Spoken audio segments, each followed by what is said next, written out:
My name is Michał Kobiałka, and I will also start with saying a couple of thank yous.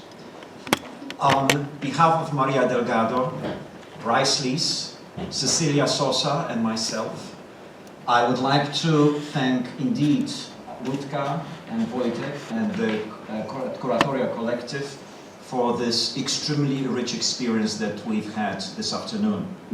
And indeed, without the help of Cricoteka, that would not be able to happen.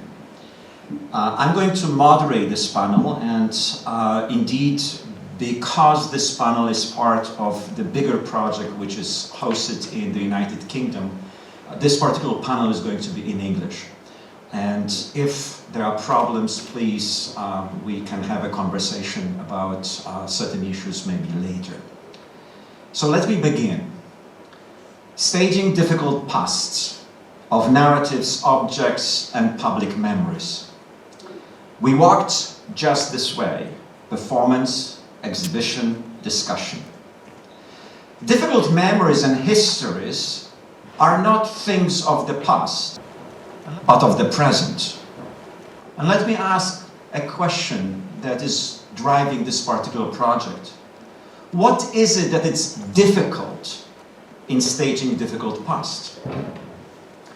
Theatre makers have innovated narrative forms and reframed how we see objects in space.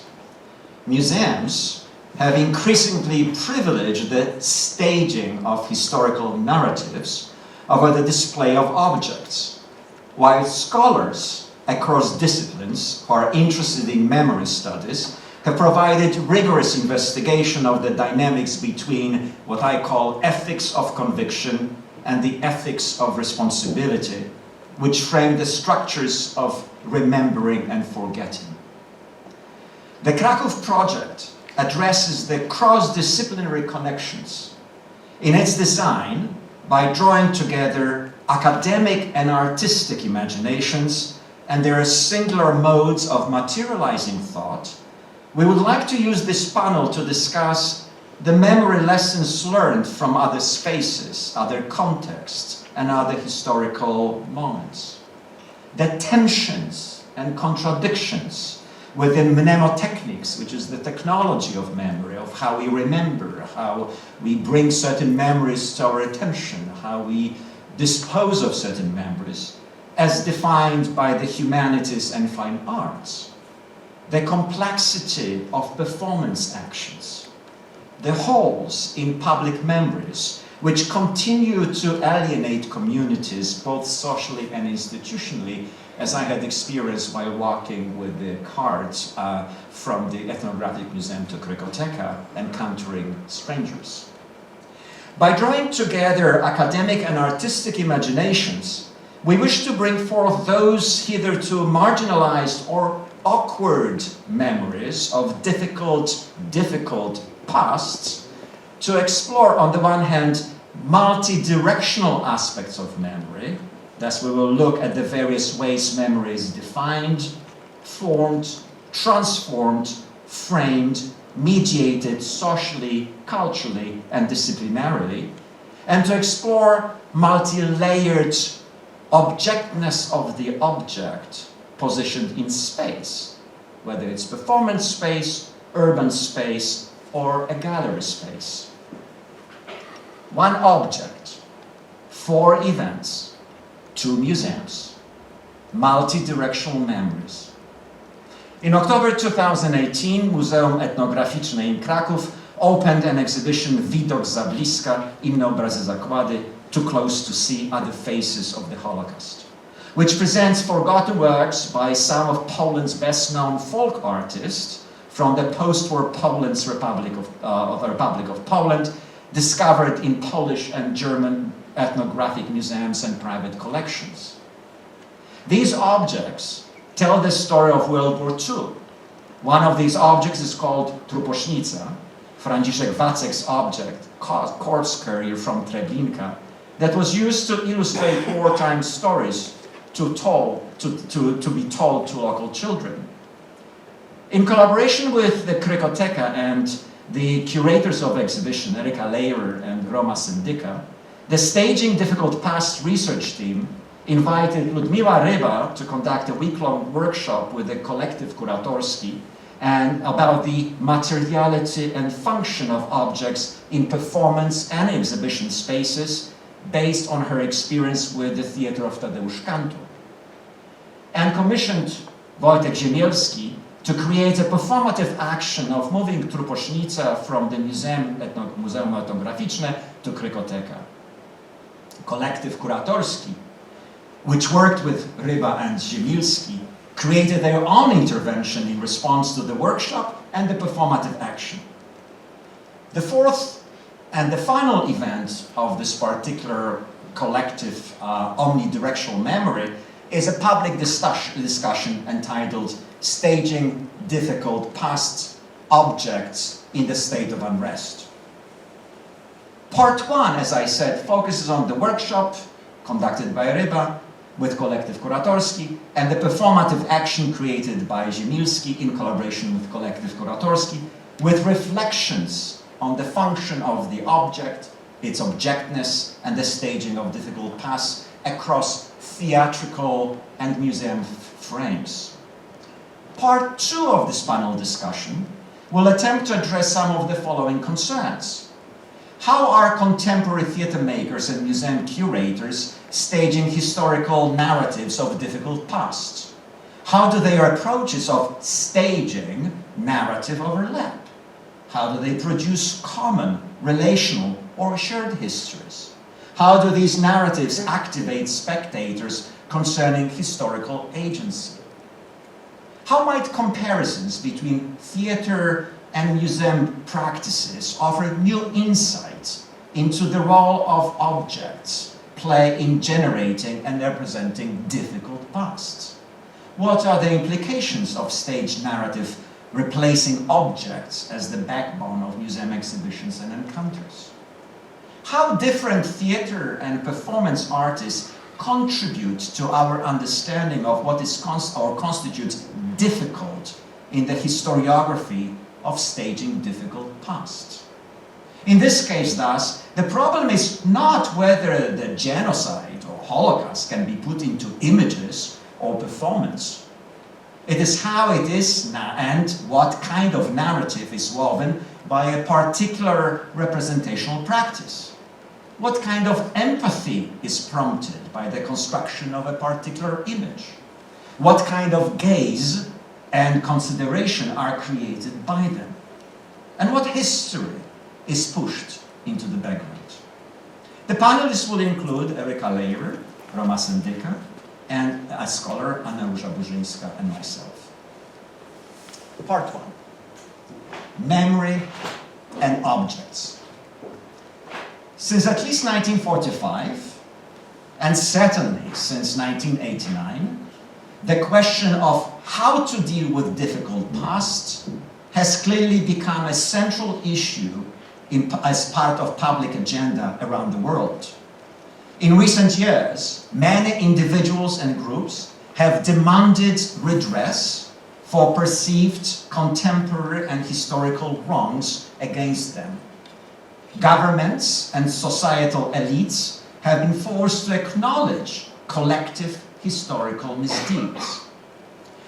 Where earlier we celebrated our collective pasts and looked to them for models, today we appear to regret much of our remembered past, displaying an ever-growing willingness to apologize and disavow.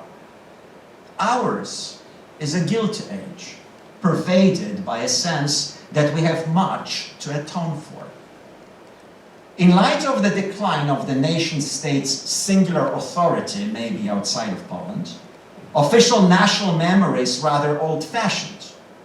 The landscape of memory and authority has become multi-directional, responding to the claims and counterclaims of subordinated groups, to the complex flow of migration and multiple identities, transcending the idea of nation-state in favor of global networks. Historical consciousness connected with the debates about the politics of history which indicates both the role of history in politics and the role of politics in history, becomes crucial. Mnemohistory is concerned not with the past as such, but with the past as it is remembered. Adorno says, essentially, it is a matter of the way in which the past is made present, whether one remains at the level of reproach, or whether one withstands the horror by having the strength to comprehend even the incomprehensible. Ethics of conviction versus ethics of responsibility. The operative distinction is between quiescence, which is cheap and temporary, and peace, in ethics of responsibility, which is expensive but durable. As you all know, we have various different mnemonic media: emotionality, authenticity, truth, and justice. With them we have political festivals, memory places, documentation, and punishment. With them we have a desire to integrate, to represent, to create knowledge or legitimacy. This is exactly these moments, or the mnemonic media, are a part of memory and memory studies. We know today that memory is defined in terms of being a social phenomenon, as a sociogenetic force creating bonding memories. Memory can be perceived and defined as a cultural phenomenon, used to educate or to canonize certain texts and certain events. Memory creates structures of belonging. And with those, of course, there is a question of how you archive those memories, how you store them. And indeed, as we know from Michel Foucault, even the question of storing the memories becomes a part of investigation, since we know that the place where we store those memories is a site of formation and transformation of that memory.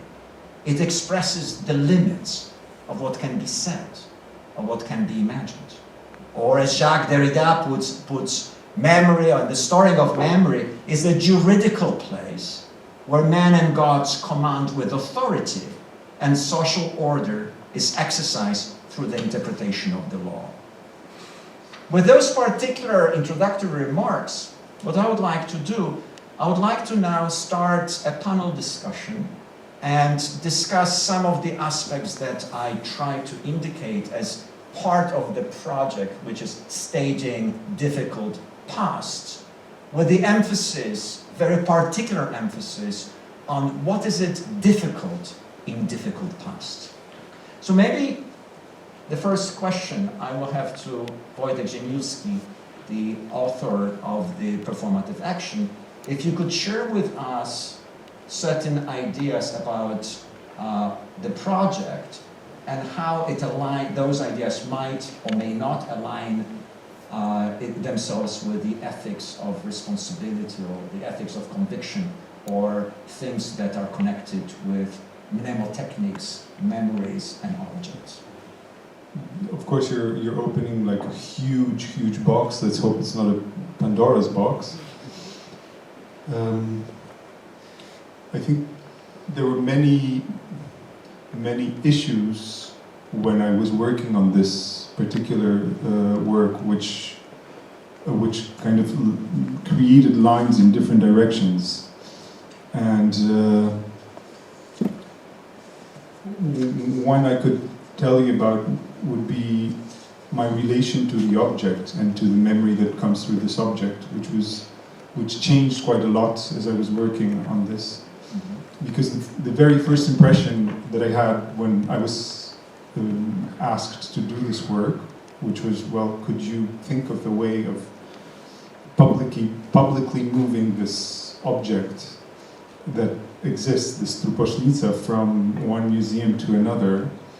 And the first ideas were, of course, that it's a kind of a ceremonial conduct in a way, and that there's an aura of authenticity around it, which is quite strong, and which in a way needs to be kind of respected, or there has to be an additional light to put to it. But then Roma and Erica invited me to, they both went like, okay, great, but let's first talk, come visit us in Krakow. And we had a few hours which we spent together with the Creators Collective and Roma and Erica. And they did a lot of research on this object and on this topic, really a lot. And the thing that transpired most for me was that it's not, that this aura is a fiction. Of course, we all know it's always a fiction, but in this case, it was also the aura of the origin, so the kind of original memory. And here the original memory is already not an original memory, because it was an object that was made in the 60s and it was commissioned by the museum because somebody from the museum saw the artist with an object like that playing with his children, and so, or explaining this to his children.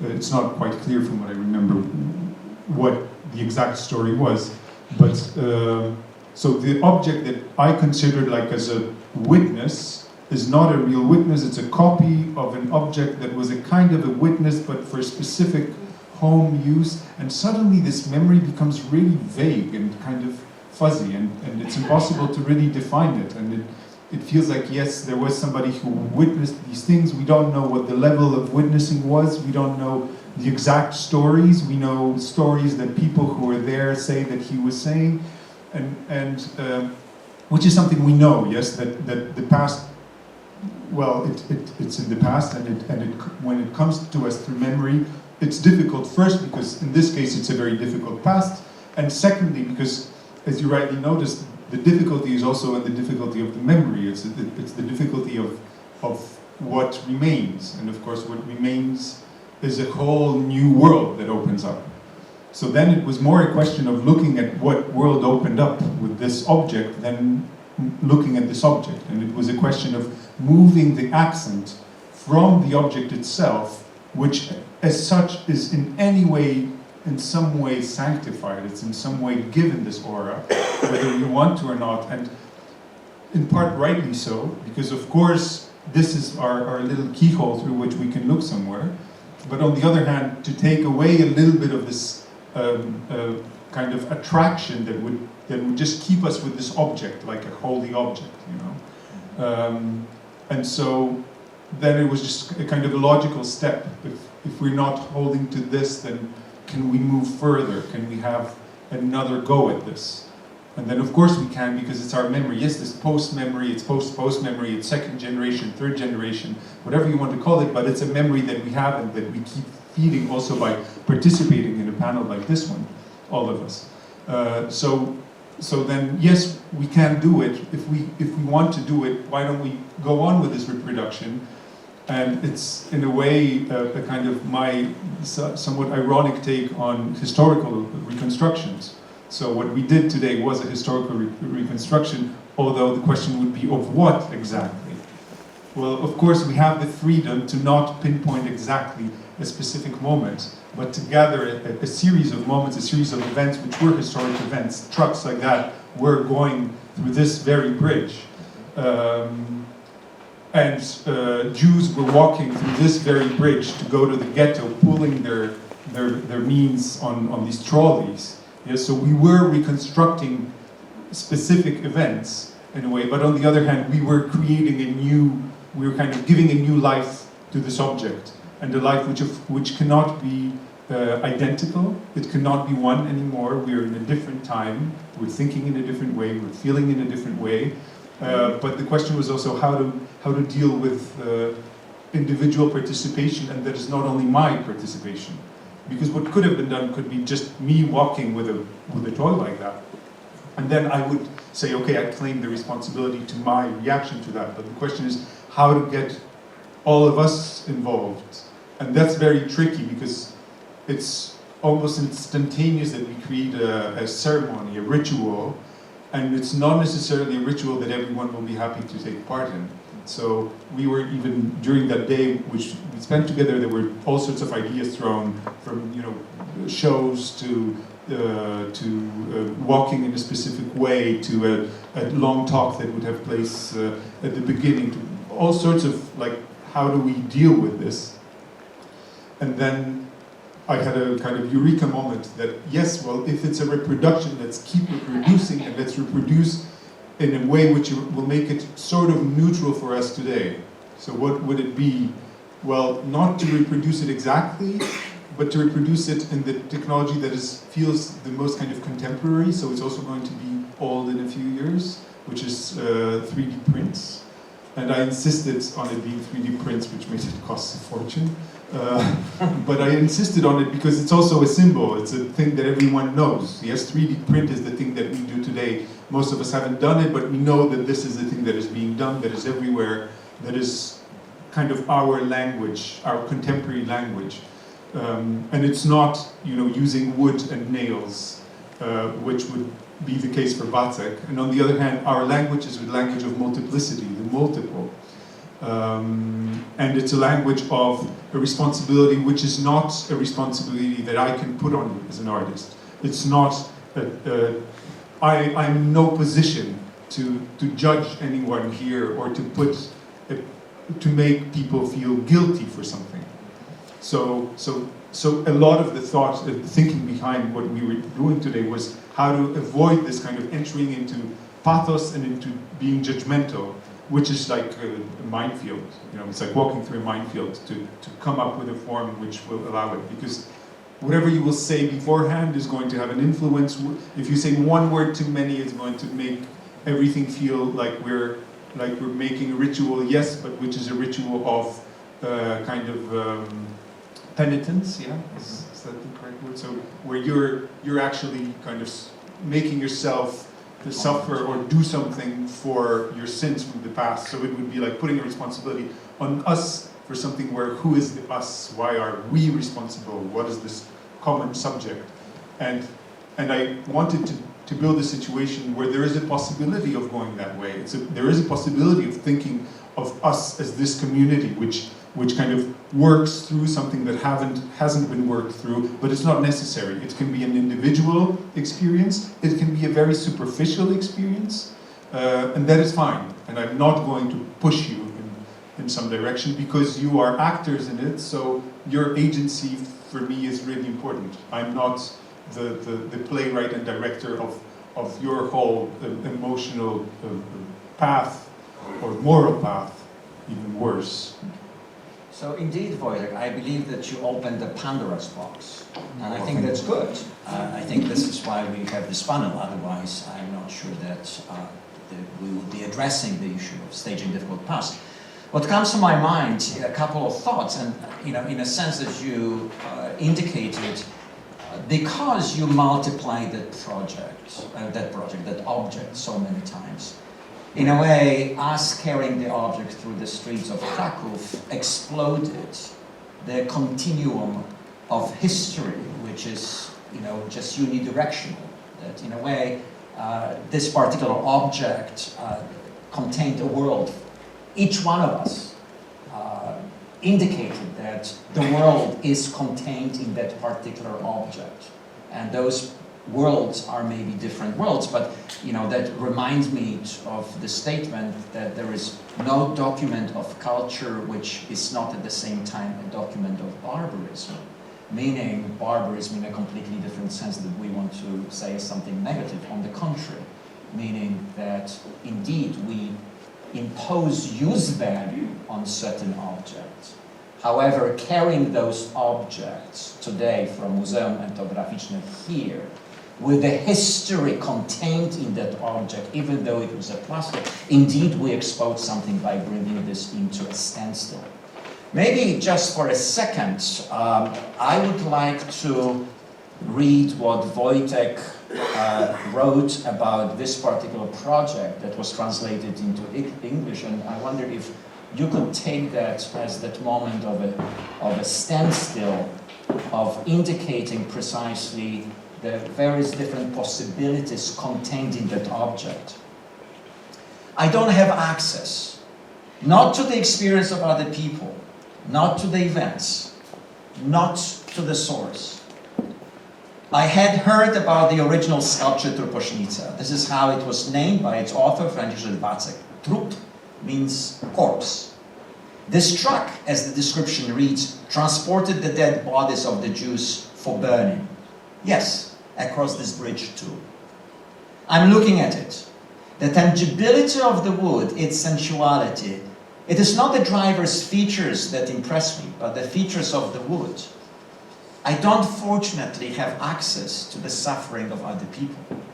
I'm safely hidden behind my sympathy. It protects me. Slowly the number game meets sympathy. How many were they? How many passed through? How many stayed behind? How many on which side? The algebra of absence. This is no longer a single toy. This is no longer a singular experience. It's growing into an entire constellation of sympathies, our contemporary constellation, with so many features washed out, only slightly engraved by our own stories. We carry the burden, but not on our shoulders, because this is not our burden. Our contemporary bodies will not be burdened. Let us then drag it behind us, the absurd toys dispassionately symbolizing suffering. As if by chance, we're just passing by. All this horror and this end of all ends, they just happened to stray into our path. What were we to do? Take them out? Fine, let them come. We'll take them with us. Who knows why so many? Say, they hatched. They look so unformed, small and ordinary. Be sure, let them join us. We're going that way anyway. And so it happens. We hold the burden. If at all possible, together. If at all possible, consciously. The burden is light, as we are of this lightness made. I wonder if you could talk about this particular piece vis-a-vis precisely what we had experienced today with you being there and transporting the objects, and specifically putting first the original, which was not the original, which was obviously, testing the authenticity of something else, into Embog, a kind of cantorium embellage, bringing it here to Cricoteka, and then using the text. And as I keep saying this, indeed, the world is contained in the object. First of all, this text, there was an idea of reading it before we went, and we came to the conclusion that it's a bad idea because it imposes quite a lot. I mean, imposes in the sense of interpretation, and I'm quite conscious of it. And in no means do I want you to have the same feelings about this as I had when I was writing this, which was also before we did the action. But it does convey some of my kind of deep feelings and motivations, and one of them is that I can't feel somebody else's pain, and that is really a very strong starting point. So it means that I have a very limited level to which I can be with somebody else, and even more limited one as to a pain that is from the past, from somebody who I don't know, or whom I never met, I know of. And this feeling is very, very strong, and I think, in my opinion, a lot of works kind of ignore it, to kind of move to this assumption that we are feeling what other people are feeling, to base themselves on a common feeling, which I find very risky. And you may think that it's just that I'm not bold enough, that I'm not courageous enough. Okay, so I'm not. But it's a way of being kind of humble in front of something which is somebody else's circumstances, on the one hand, and of course on the other, the thing that is quite clear, which is you cannot write poetry after the Holocaust. You cannot, and you cannot refer to it. There's anything we do about it there's something which is impossible about it. So you enter this impossibility, and then I would say that in this case the whole work was about how to deal with this impossibility. How to deal with the impossibility of the pathos, of something which is too big, which is too impossible. And so in this way, that is a little bit the line of thinking here. It's the line of trying to negotiate something that can be done in these circumstances, and then what does it mean? Because it's not enough that it's impossible for me to feel something, but the next step is even worse, because how can we do something together and feel something together? And here come the politics, of course, which work only on that. They use the history for us to be together in a way, and then they define us as a group. But can we negotiate a path which is, of course, going to be putting you in a certain position, but which will find a way of us kind of being more humble in that experience of, or receiving a bit less in order for us to be able to maybe to think of an us, what was that group that was going there, or to think of myself as somebody who really doesn't want to be part of their group, or got stuck in that group and is there with this thing, and okay, I'll be here and I'll talk to my friends and we'll just do this thing that they're asking us, but we are not really part of it. And that's okay, because there's a space for us which doesn't force us, push us into saying, you see, what you are doing now is this and this and this. This text does it a little bit, probably, because this text is my thinking about it and my fantasizing on that. But hopefully, and I don't know, I would like to ask you, that wasn't the case with the work itself. So the work didn't close all the other possibilities other than my own take on this very difficult topos. Let me just bring it around. I mean, you quoted that famous piece from Adorno's essay Commitment from 1961, right? It's barbaric to write lyric after Auschwitz, but suffering does not tolerate forgetting, right? I mean, there is one of those elements which is crucial, and you know that, yes, absolutely, suffering does not tolerate forgetting. It's barbaric, because barbaric is the language of the foreign, the language I cannot understand. So of course, yes. At that point, what we are doing is we have to create languages that are barbaric, that are going to be, what is this? What is this story? What is this group of people? Come on. So, taking this as a springboard and what you just said, so what is difficult in the staging of difficult past with this project? I think some of it I already talked about, which is the relationship to something which you shouldn't relate, or you can't relate to, because it's like a black hole.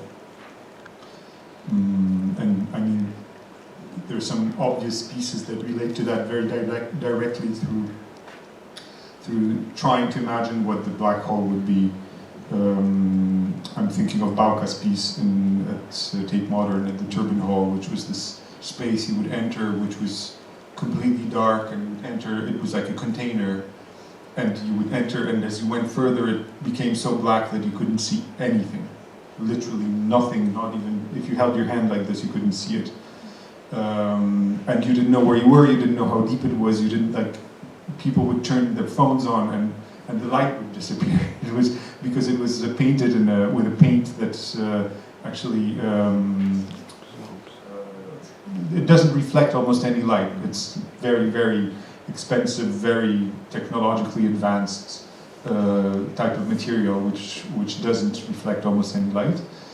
So I think this was the thing. It's that you get to a point where you have something, and what can we do? What is there to be done? And on the other hand, and I think that was the thing that drove me and drove probably most of us, was this feeling of, well, I don't care if it's an archaism. I don't care if it's poor. I don't care if it's if it's not elegant.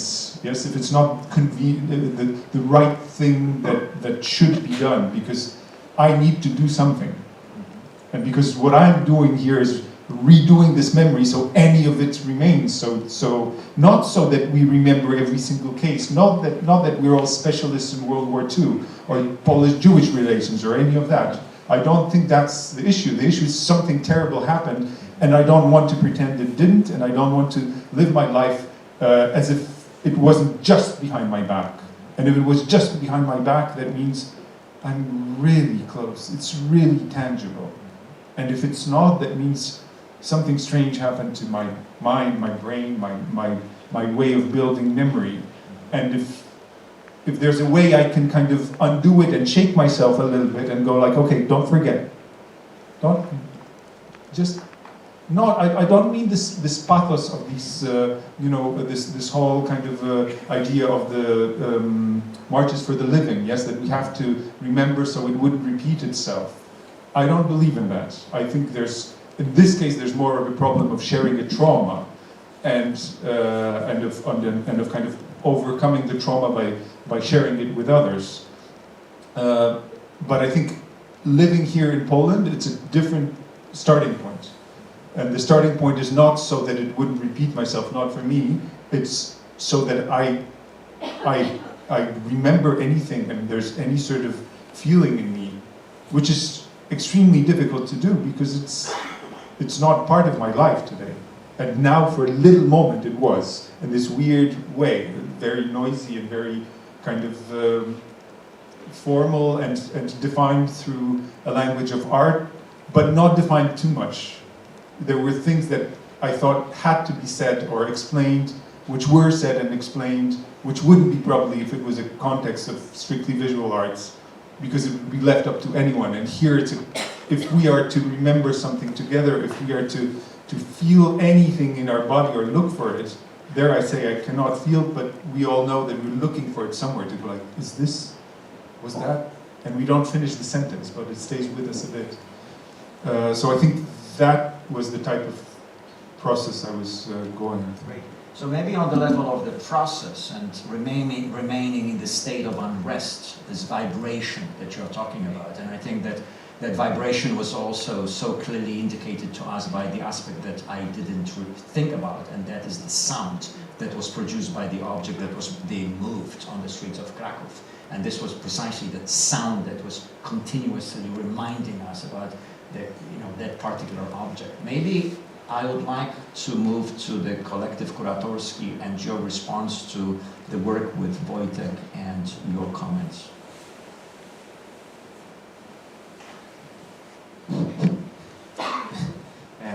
Thank you. It was very interesting to hear Wojtek's perspective. We want to tell about our collective perspective and how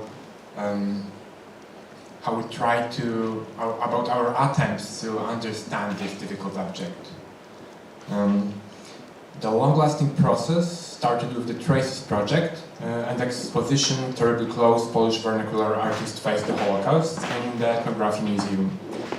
An idea by Roma Sendyka was to transport one of its objects, Truposznica, created by Franciszek Wacek, here, to Cricoteka, and to do it in some, unprecise at that time, kind of performative action. The curatorial collective was to collect materials and prepare the materiality part of the action. After that, we had to introduce Truposznica to Wojtek Ziemilski. Not surprisingly, during the research, we had our own curatorial ideas and intuitions. Our part of work began with a series of questions. From a very first stage of our processual collective work, we knew that we want to listen to the object, to put attention on its materiality and biography. The object was awkward, and our work started with a try to precisely watch the object and precisely observe its influence on us, our affects and associations that it brought to our minds. At first, we asked what Truposznica really was, and probably more important for us, what it is nowadays. At the third stage, we wanted to know what the status of the object was, in what purpose it was created. Was it a toy or requisite in the process of telling stories about a war in the private death theater of Franciszek Wacek? We had data collected by the Traces team, the inventory card from the Ethnographic Museum in Warsaw, an interview with Wacek's daughter, and other materials. Just in the beginning, we felt that Truposznica will not give us straight answers, that intuition was correct. This thing gave us mostly questions, not answers. We started to list associations. The Treblinka camp was mentioned in the inventory card, but cars used to transport corpses are also connected with the local histories all over the Poland, since the Holocaust was not limited to the concentration and the death camps. So many victims were killed in the neighborhood.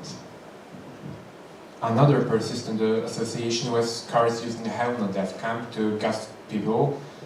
We tried to dig deeper. We searched for the data and what the cars in Chełmno looked like, checked if there were any testimonies about the cars in Treblinka. We checked information about Przysietnica, the place where the artist comes from. Word about the fate of the local Jewish communities from the neighborhood of Przysietnica, as it also seems to be very important. Apart from the historical context, there was an important issue to solve: our relations of Wacek Truposznica to Kantor's objects. From the perspective of form, the object was similar, looks familiar, but we didn't want to simplify, and also we didn't want to make Wacek's objects inferior. We started to search for some common ground by a careful exegesis of Kantor's texts. We also tried to apply other theoretical frameworks. The members of the curatorial collective have different backgrounds and research experience, ranging from memory studies through theater studies, art history, and curating. So we used it and tried to see and understand Truposznica from different angles. We think that it's important not to hide that in the process of collective discussion, we had to give up many of our initial ideas. One of our most important contexts of moving Truposznica was the local fate of the Jews.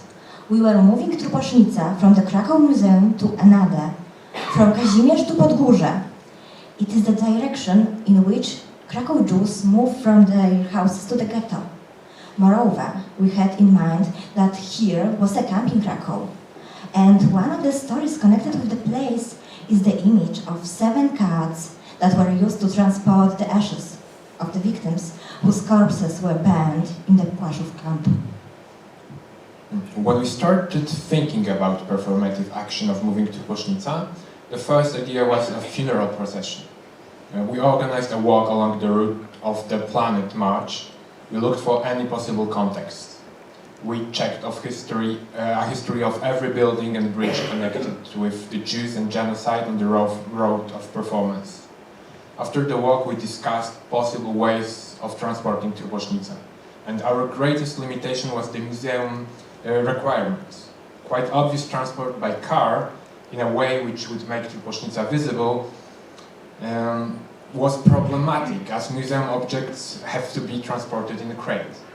So we came up with idea smaller copies of Truposznica. This intuition was strong because we searched for nowadays plastic toys made in China that looked very similar to the work of Franciszek Wacek. That was the point, and that was the proposition that Wojtek, as you heard, liked the most, and we agreed totally.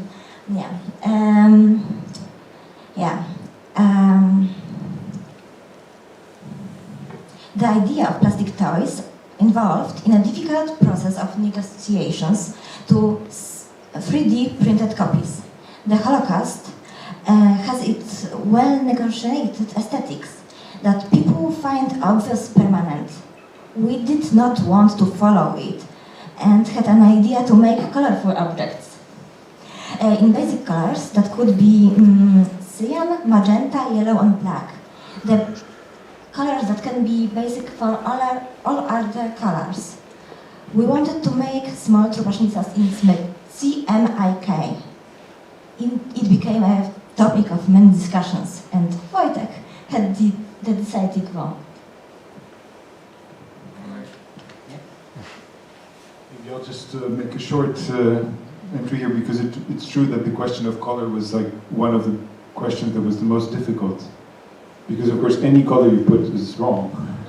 In a way, there's no right color. White is bad, black is bad, red is bad, yellow is bad, orange is terrible, blue is horrible. And then when we were talking, we thought like, okay, well maybe we try it in basic colors. Do we try red, green, blue? And then, well maybe red, green, blue, maybe let's try with a stronger colors. So let's make this CMYK, magenta, yeah. And we made a test item, which was magenta. So I think what we managed to do here was really kind of, I don't know, we'd have to ask the audience, but it was kind of, we play with fire, but we're close to the limit, but you see that, you feel the tension. With these colors, we're way on the other side, because it became like, when you saw it physically, it's a toy. It's a fun toy.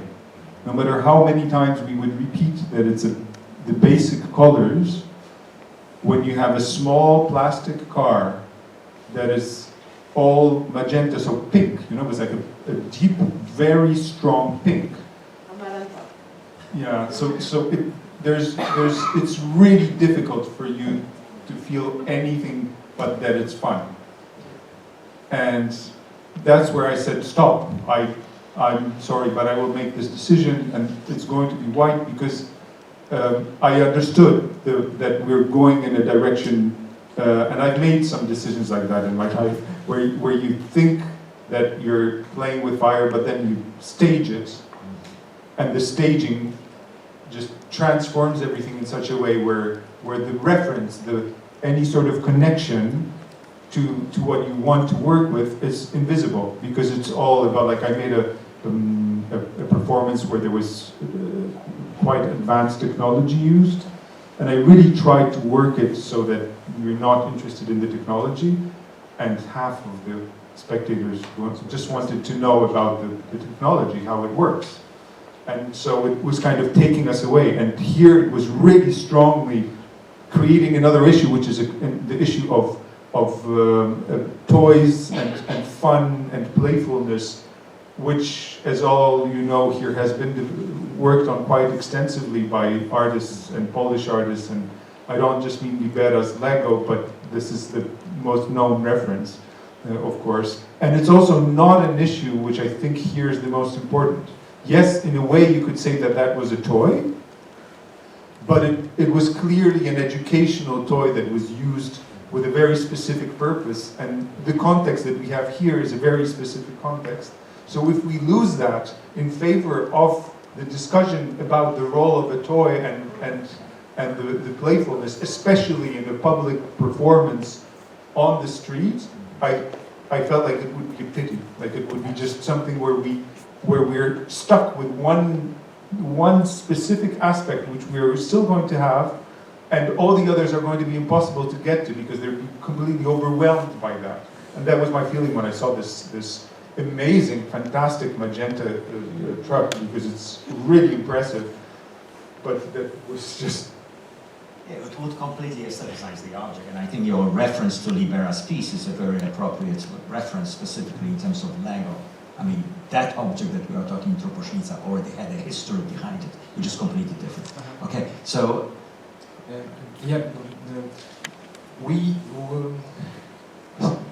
didn't want to exclude this option about playing and about toy. At first we just collect ideas and we ask questions. And the intervention upstairs is how we ask questions, and not always, and actually we didn't find any answer. We just asked questions. Our intuition was connected with the toy. Yeah, it was stored in Ethnographic Museum as a toy in Warsaw. Yeah, and we wanted to express our Polish experience, and this is also an experience of playing in games like Who Will Find the Jewel. Yeah, I know it's terrifying, but we wanted to also to express this situation and talk about that, as we did. Yeah. Yeah, but I think the risk is then that the audience is put in the role of somebody who is playing the game of who will find the Jew. Yeah, so that the audience suddenly receives a role which is a very specifically defined role. Here I think it would have been the role of children that play with something not knowing what it is, or of somebody who turns into a fun game something which is a serious matter. And that's a role that was picked up many times, and it was expressed in many ways, and we see it happen quite often. But to put a group of 100 people in this position, I think that's just something I wouldn't do as an artist. That's pretty much it. And I think that I would use this as a segue to go into the intervention. And however, while we are listening to Kolektyw Kuratorski and after Ludka's presentation, the question I want to go back to is, what is it for you that you've learned in this experience in terms of moving through all those different spaces and working with different modalities of thinking about collecting information? I mean, Wojtek is counterbalancing a little bit what you are saying, and I want to see, how you intervened here in this particular space at the Cricoteka, and then also in terms of the work with Ludka and in terms of the objects that she was offering, obviously grounded in Cantor's and her experience of objects. So if we could just move to the intervention. Victoria and Cornelia. At some point, we knew that our intervention had to be connected with the movement of Truposznica and the space of the exhibition. We mean, of course, Tadeusz Kantor Episode 4 sculpture. It seemed to be a continuation of Wojtek Ziemilski's gesture, but also an interpretation of Tadeusz Kantor's understanding of using things as active tools which help in a process of thinking and finding sense. We wanted to mark that Truposznica serves as a tool used in a process of visualizing and understanding the difficult past, both private memories of a unit and the generational post-memories. As we know, the only possibility to understand traumatic events connected to the Second World War nowadays is mediated by reading and watching relations of those who bear witness. It is also impossible to liberate oneself from personal histories which are a model applied to any new information. Knowing this all, we thought that it could have been a physical, corporal action of a process of constant move that expresses the process of understanding difficult past.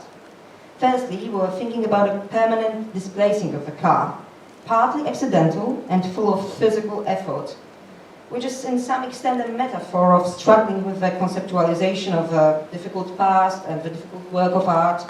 Embodied cognition is individual and private, even intimate, and it seems to be a good gesture which doesn't impose any narrative. And that was very important for us to find a communicative but also ambiguous hints and traces for the audience. It was crucial to invite the audience to participate in the action. Maybe even, we thought about choosing certain words and recognizing the part of the intervention that was to be a commentary to the Kantor's artwork and the Truposznica together. We knew that in a context of each art piece, Truposznica created new meanings.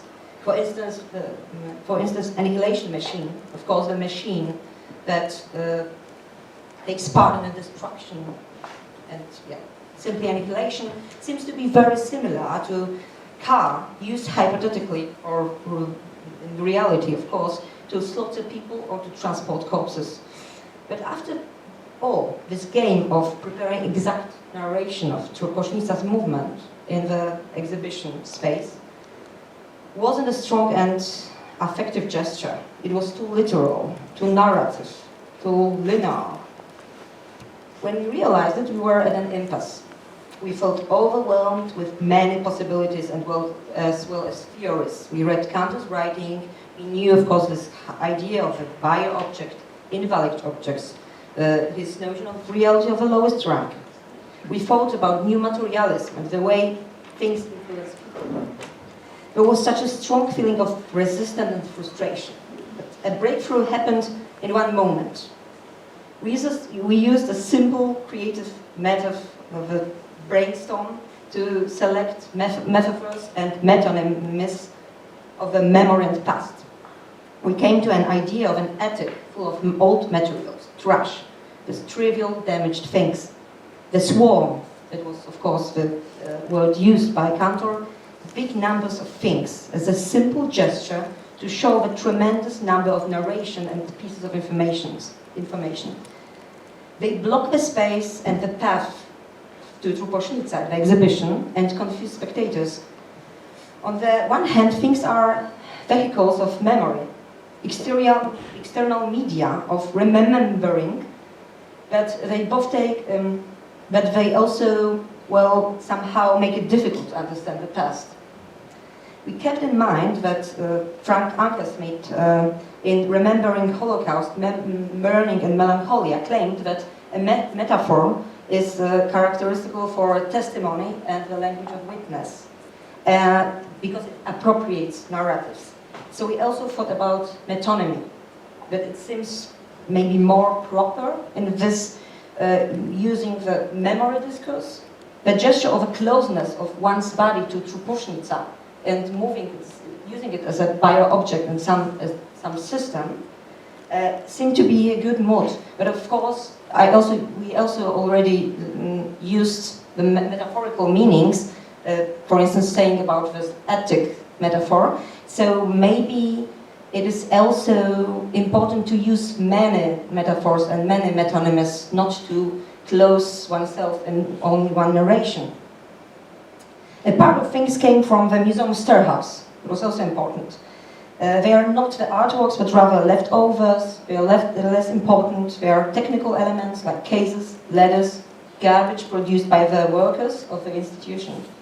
This move is associated with institutional critique. Of course, it doesn't mean that we want to make a critique of Cricoteka, but simply showing this divisions of visible and this difference put to some objects. Artworks are more important, sacred, and so on. And we wanted to show the hidden and less valuable items, these poor objects that are stored somewhere behind closed. That was also quite similar to Cantor's thinking. But of course, we have to admit at this point that Cricoteka was very open to our ideas, even though it was a little bit chaotic to work with even 20 people at once, at one moment, with different ideas. In addition, I want to say that it was very important for us to find objects which connect us to the category of the memory. It seems to be simple, anything can recall the memory, but at the very beginning we felt that we are interested only in very specific kind of things. Primarily, we were looking for today's lowest rank objects, but ones that at the same time do not link too much with personal experience. Photographs, clothes, lingerie, toys, bedding could not appear in this project under no circumstances. We were more focused on the metaphor of memory than particular objects important for us as individuals. But we considered this kind of things from the perspective of research on current poor objects and the reality of the lowest rank. Using this notion, we mean objects with not only their cultural, symbolic, stratified meaning, but also the texture, shape, color, material, and also their visual presence in the space. It is also neither a melancholic or nostalgic feeling. It's not about missing the specific times or events, but work of the memory in general, the process. This kind of thinking about space of the Cricoteka's exhibition makes it more similar to an ethic, Victoria said, with chaos and creative power at the same time. Evokes those questions which accompany us during the whole process of preparing an action. We did not want to miss any of them, even if some were very abstract. In this intervention, making the constellation of senses is the only way of getting closer to big questions of this project.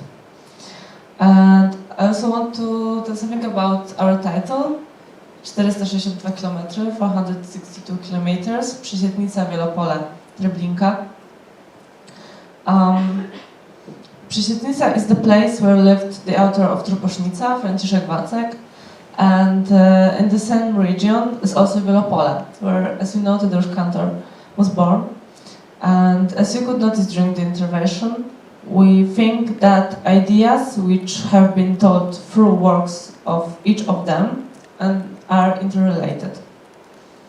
But they have also a clear connection to Treblinka in the symbolic direct sense, which is the present distance traveled by car between those places, firstly because Truposznica is the car, and secondly it's supposed to be a concept of today's memory rather than historical reconstruction. We were interested in the movement by itself, but also memory as a dynamic process, wrote as an excerpt, a metonymy of Shoah.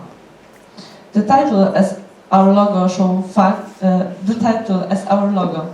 facts. It's not an aggressive, affective appeal. We hope that it's more emotionally ambivalent, and because of it leaves more space for the audience to find the interpretation for themselves. I think that every single one of the parts of this project generates a multitude of questions. I think that the intervention that you indicated brings to mind a passage by Kantor, one of his essays when he's writing in 1947, when he says, after the war in 1947, Kantor writes, "While I was in Warsaw, I saw a piece of an iron bridge which must have been hit by a bomb. I was struck by the sight of this incredible compression. I had a shocking sensation of the force which had done it, unimaginable as a human force.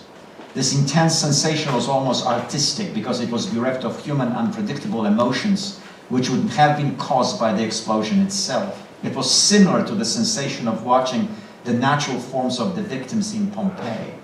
I thought crossed my mind that if someone, a joker, placed this piece of iron as a monument on a public square, in the future the historians would, in its entangled form, decipher the forces which governed our time. I also had a thought that this incredibly compressed form could herald the artistic conventions of the post-war aesthetics." And I think that bringing what you did to Cricoteka and placing those objects next to Kantor's objects, which have their specific depth and history, precisely created that idea of spatial dialectics, revealing both contradictions in Kantor's objects as well as contradictions in what you are doing. And maybe that would be an appropriate way to move to Ludka before we go to the final version of the experience with the collective. So Ludka, if you could talk about the workshop that you conducted with the collective. So just a short introduction. Of course, my name is Ryba and it has been just quoted, but the presentation would be more complete just by saying that I worked for quite a long time in Cricot too. I was a member of this theater, both as actor and Kantor's translator. And this for about 11 years. So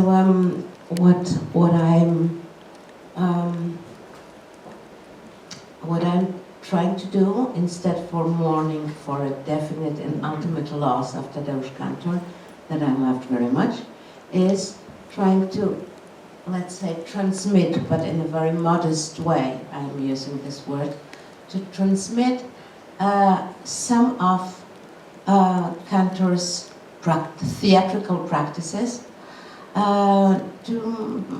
just by running workshops, mainly and principally with people that have or would like to have to do with theater. So my workshops are mainly theatrical. This is a slightly different situation. Here, the participants of this workshop were not actors or persons that would like to become actors. The collective of curators does not have these ambitions, but we thought that the encounter could be done between the people that have in very articulated and different ways, because they are different and come from different backgrounds, but people that have to do with exhibiting, showing, staging things in some spaces there are exhibitions spaces. When I say we, I mean mainly Michał and me, we thought that this encounter could be possible and could be even maybe useful. So the workshop was short, 5 days, always too short for me. I like to work a long time and many hours, but okay. We worked quite intensely, and the main question and the main territory we were exploring was the object, the object in theater or visual art, but mainly in theater, as used and as conceived in Cantor's practices in theater. How this object this object that has never been conceived by Cantor as what is usually and traditionally called in theater a prop, or in Polish a requisite. This vocabulary didn't exist in Cantor's way of expressing himself and talking about. The prop was a banished word. What existed on stage were objects, bodies in the space, bodies of actors, objects being anything that would exist in this space that is the stage. And the relationship between the bodies and the objects within a space, in Cantor's case, theatrical space, but this can be also somehow transferred to another kind of space, is not of a neutral kind. The existence of objects in a space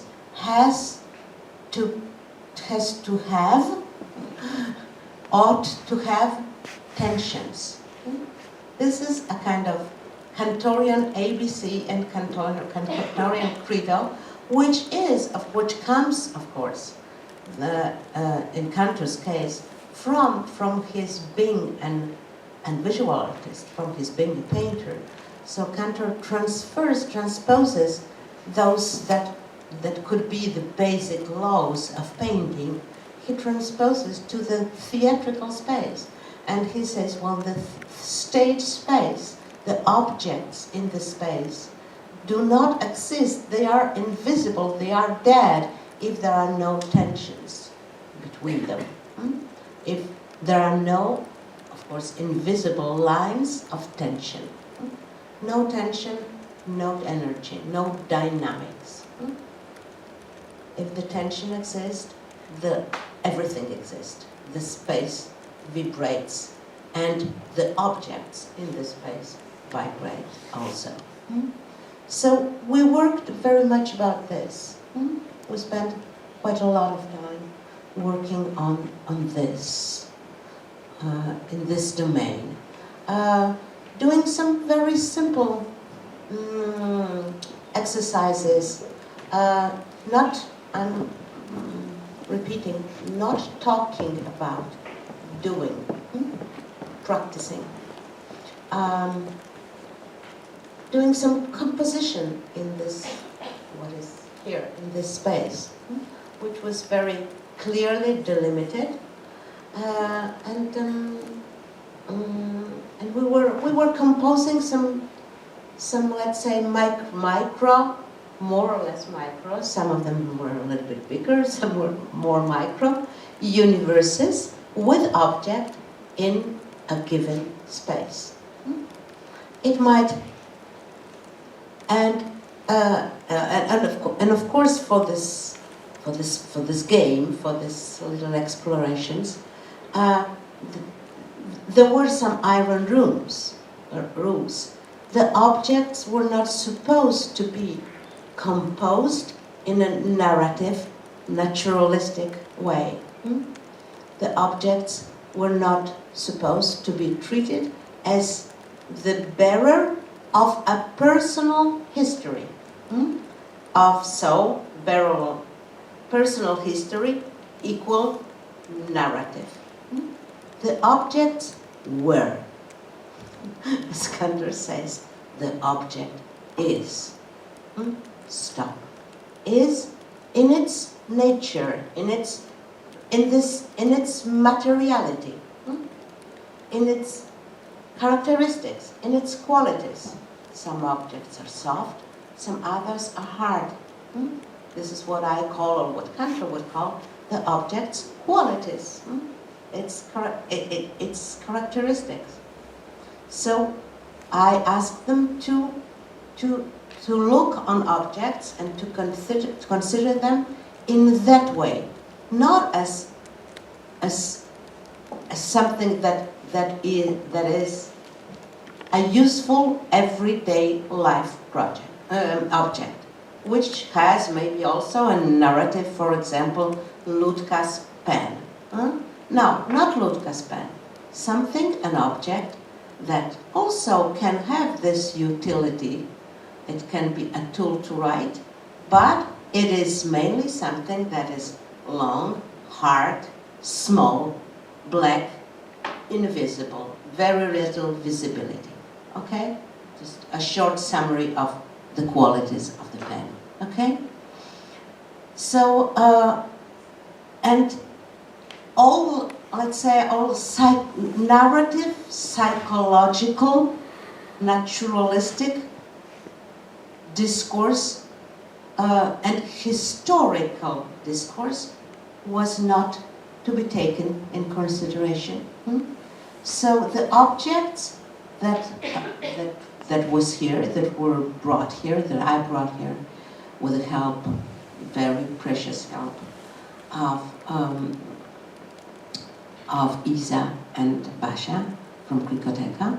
The objects were different kind of objects, quite Kantorians, some of them, very basic objects, but I just want to make clear that they are not personal objects. I didn't ask them to come with their personal toys, for example, or personal shoes, or an old box that their mother-in-law or that their grandparents would use on Sundays in their summer house, for example. All this kind of material was absent from our work. What I call narrative history naturalism. What was present was the materiality of an object. Visible, very real, realistic materiality. So we made some composition, let's call it installations, compositions with the object, trying to to get more familiar, to get more used to the object conceived in that way, which might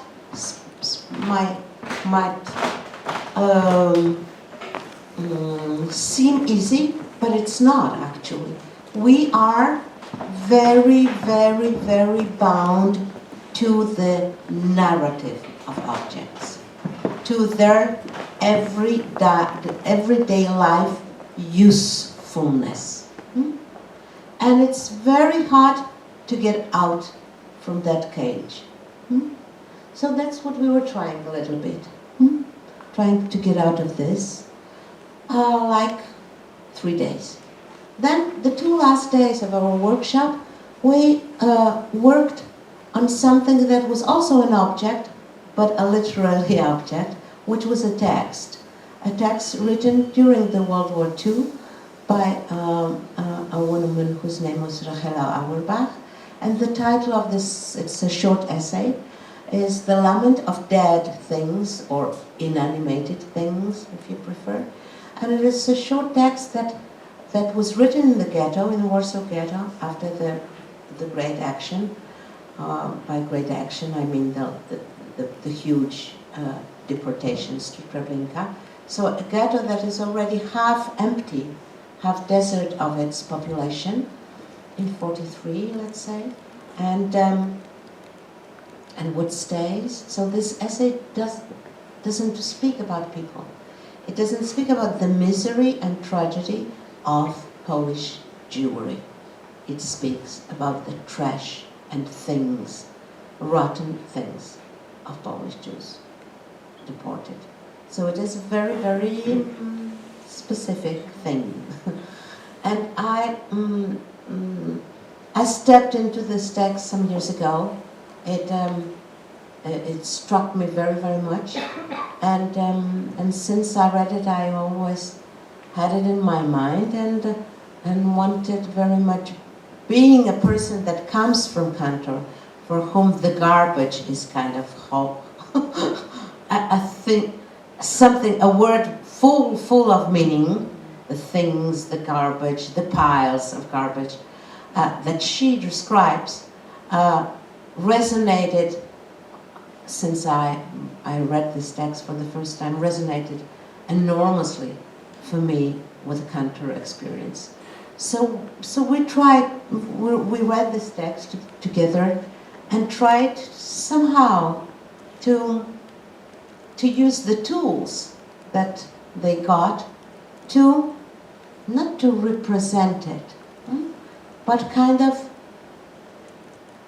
by taking what I call some shreds of this text, not the totality of the text, not the real fragments of text, but just some shreds. By shreds, I mean just maybe a couple of words, just a very short sentence, and maybe put together this with an object, and make an installation of this on the stage.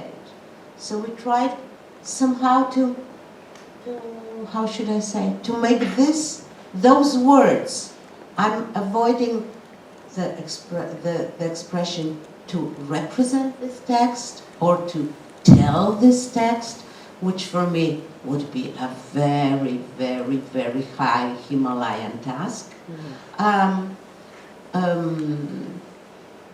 Also a very, very painful task, but that's secondary, but really Himalayan, artistically, I mean.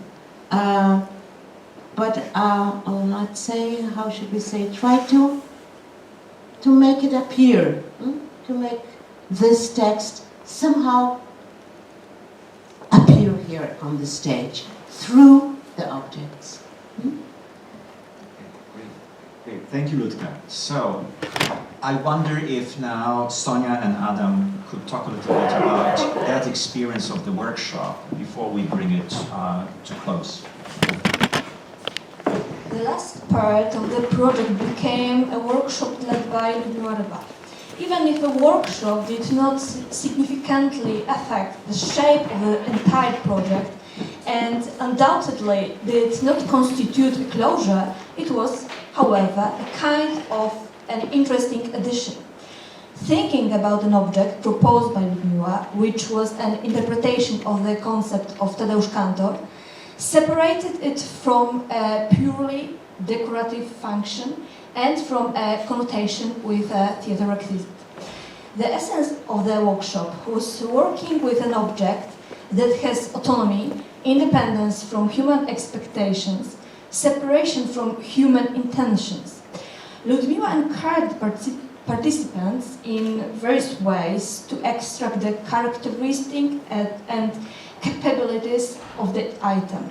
Not only and not primarily those most associated with the thing, so that this particular object, this book, this letter, a particular chair could exist and has a possibility of resound. It is worth emphasizing that the nature of the workshop was far from theoretical considerations. The most important thing for curatorial collective, a significant part of the work was focused on practice, some kind of practice, maybe practice which is closer to the theatre than exhibition, or maybe this practice is more performative and ephemeric. Even if some of us know a part of Kantor's theory, practice in space trains all other skills, including noticing an object in space, noticing the possibility of an object, its mechanical features and material characteristics, its existence here and now, and the relation of objects with each other, which, as we know, is particularly important in curatorial practice. It's worth to pay attention to the change and shift of certain accents. The materials which Tadeusz Kantor considered to be poor may not be regarded this way anymore. And otherwise, the materials which were modern 50 years ago now became trivial and kitschy.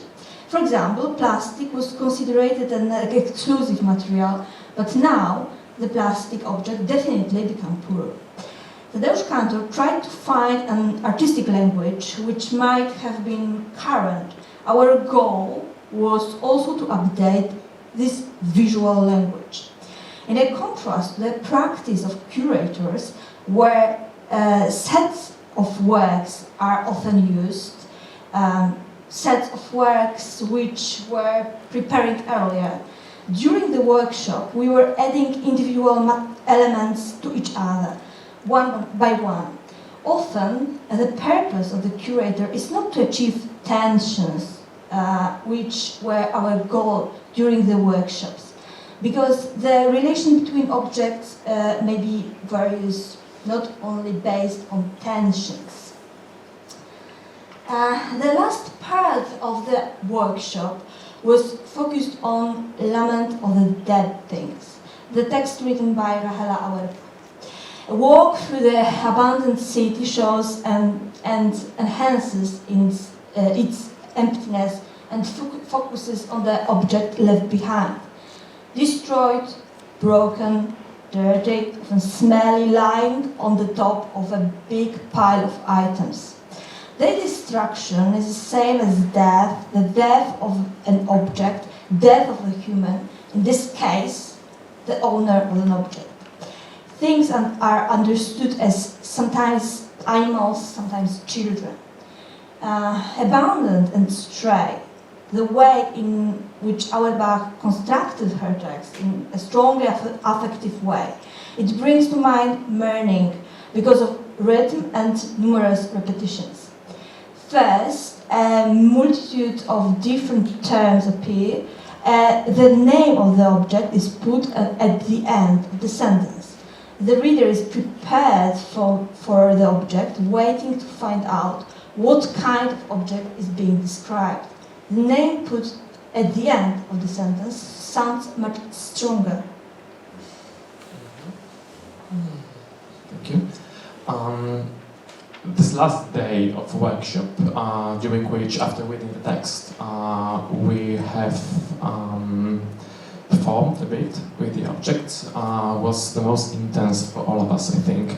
The fragments of text, the shreds you were talking about, was really something that I think struck us. These small bits, although they were taken out of context, right? They were taken out of this historical narrative. They carried an enormous load of affective power, and this load was in a way transmitted onto the objects we also left there on stage. And this this way in which words and objects stick together, I mean the words we spoken here, they felt like they were left there on stage, floating a bit over, a bit around the objects. They radiated with this intensivity. Sometimes they sticked to an object, but I don't mean that a certain narrative stick to it and the object became understandable. No, it was the kind of intensivity of this shred that stick to it, and together with the object, it constituted a brand new value, and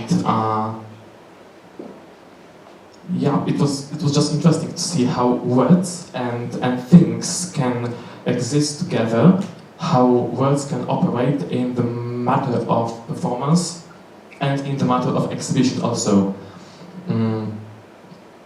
In general, we addressed many issues that may turn out useful during our future curatorial practice. For example, this whole conversation about narratives and a bit about it, about how to get rid of them.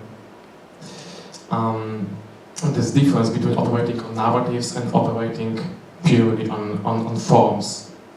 Both of these methods can be used to create some kind of tension on the exhibition, for example, but, well, it seemed for us, it seemed important to be able to understand which method we employ right now, whether the effect comes from the story that we tell with objects, or the story that the viewer tells himself when he looks, or whether it comes from a kind of spatial experience of the setting. And I feel that we have gained a better control over how meanings appear in a physical setting of objects. Well, we used metaphors, for example. It was something I had a problem with, for example. But these metaphors was used in a way that they boosted imagination, and they have opened us for new possibilities of manipulating the object, but they did not subordinate the object to our view. It did not impose anything on it. It did not force it to become something it is not. Also, every exercise that focused on giving the object primacy, to listening to it, to letting it suggest next possibilities, to letting it guide the performance, was something that taught a lot of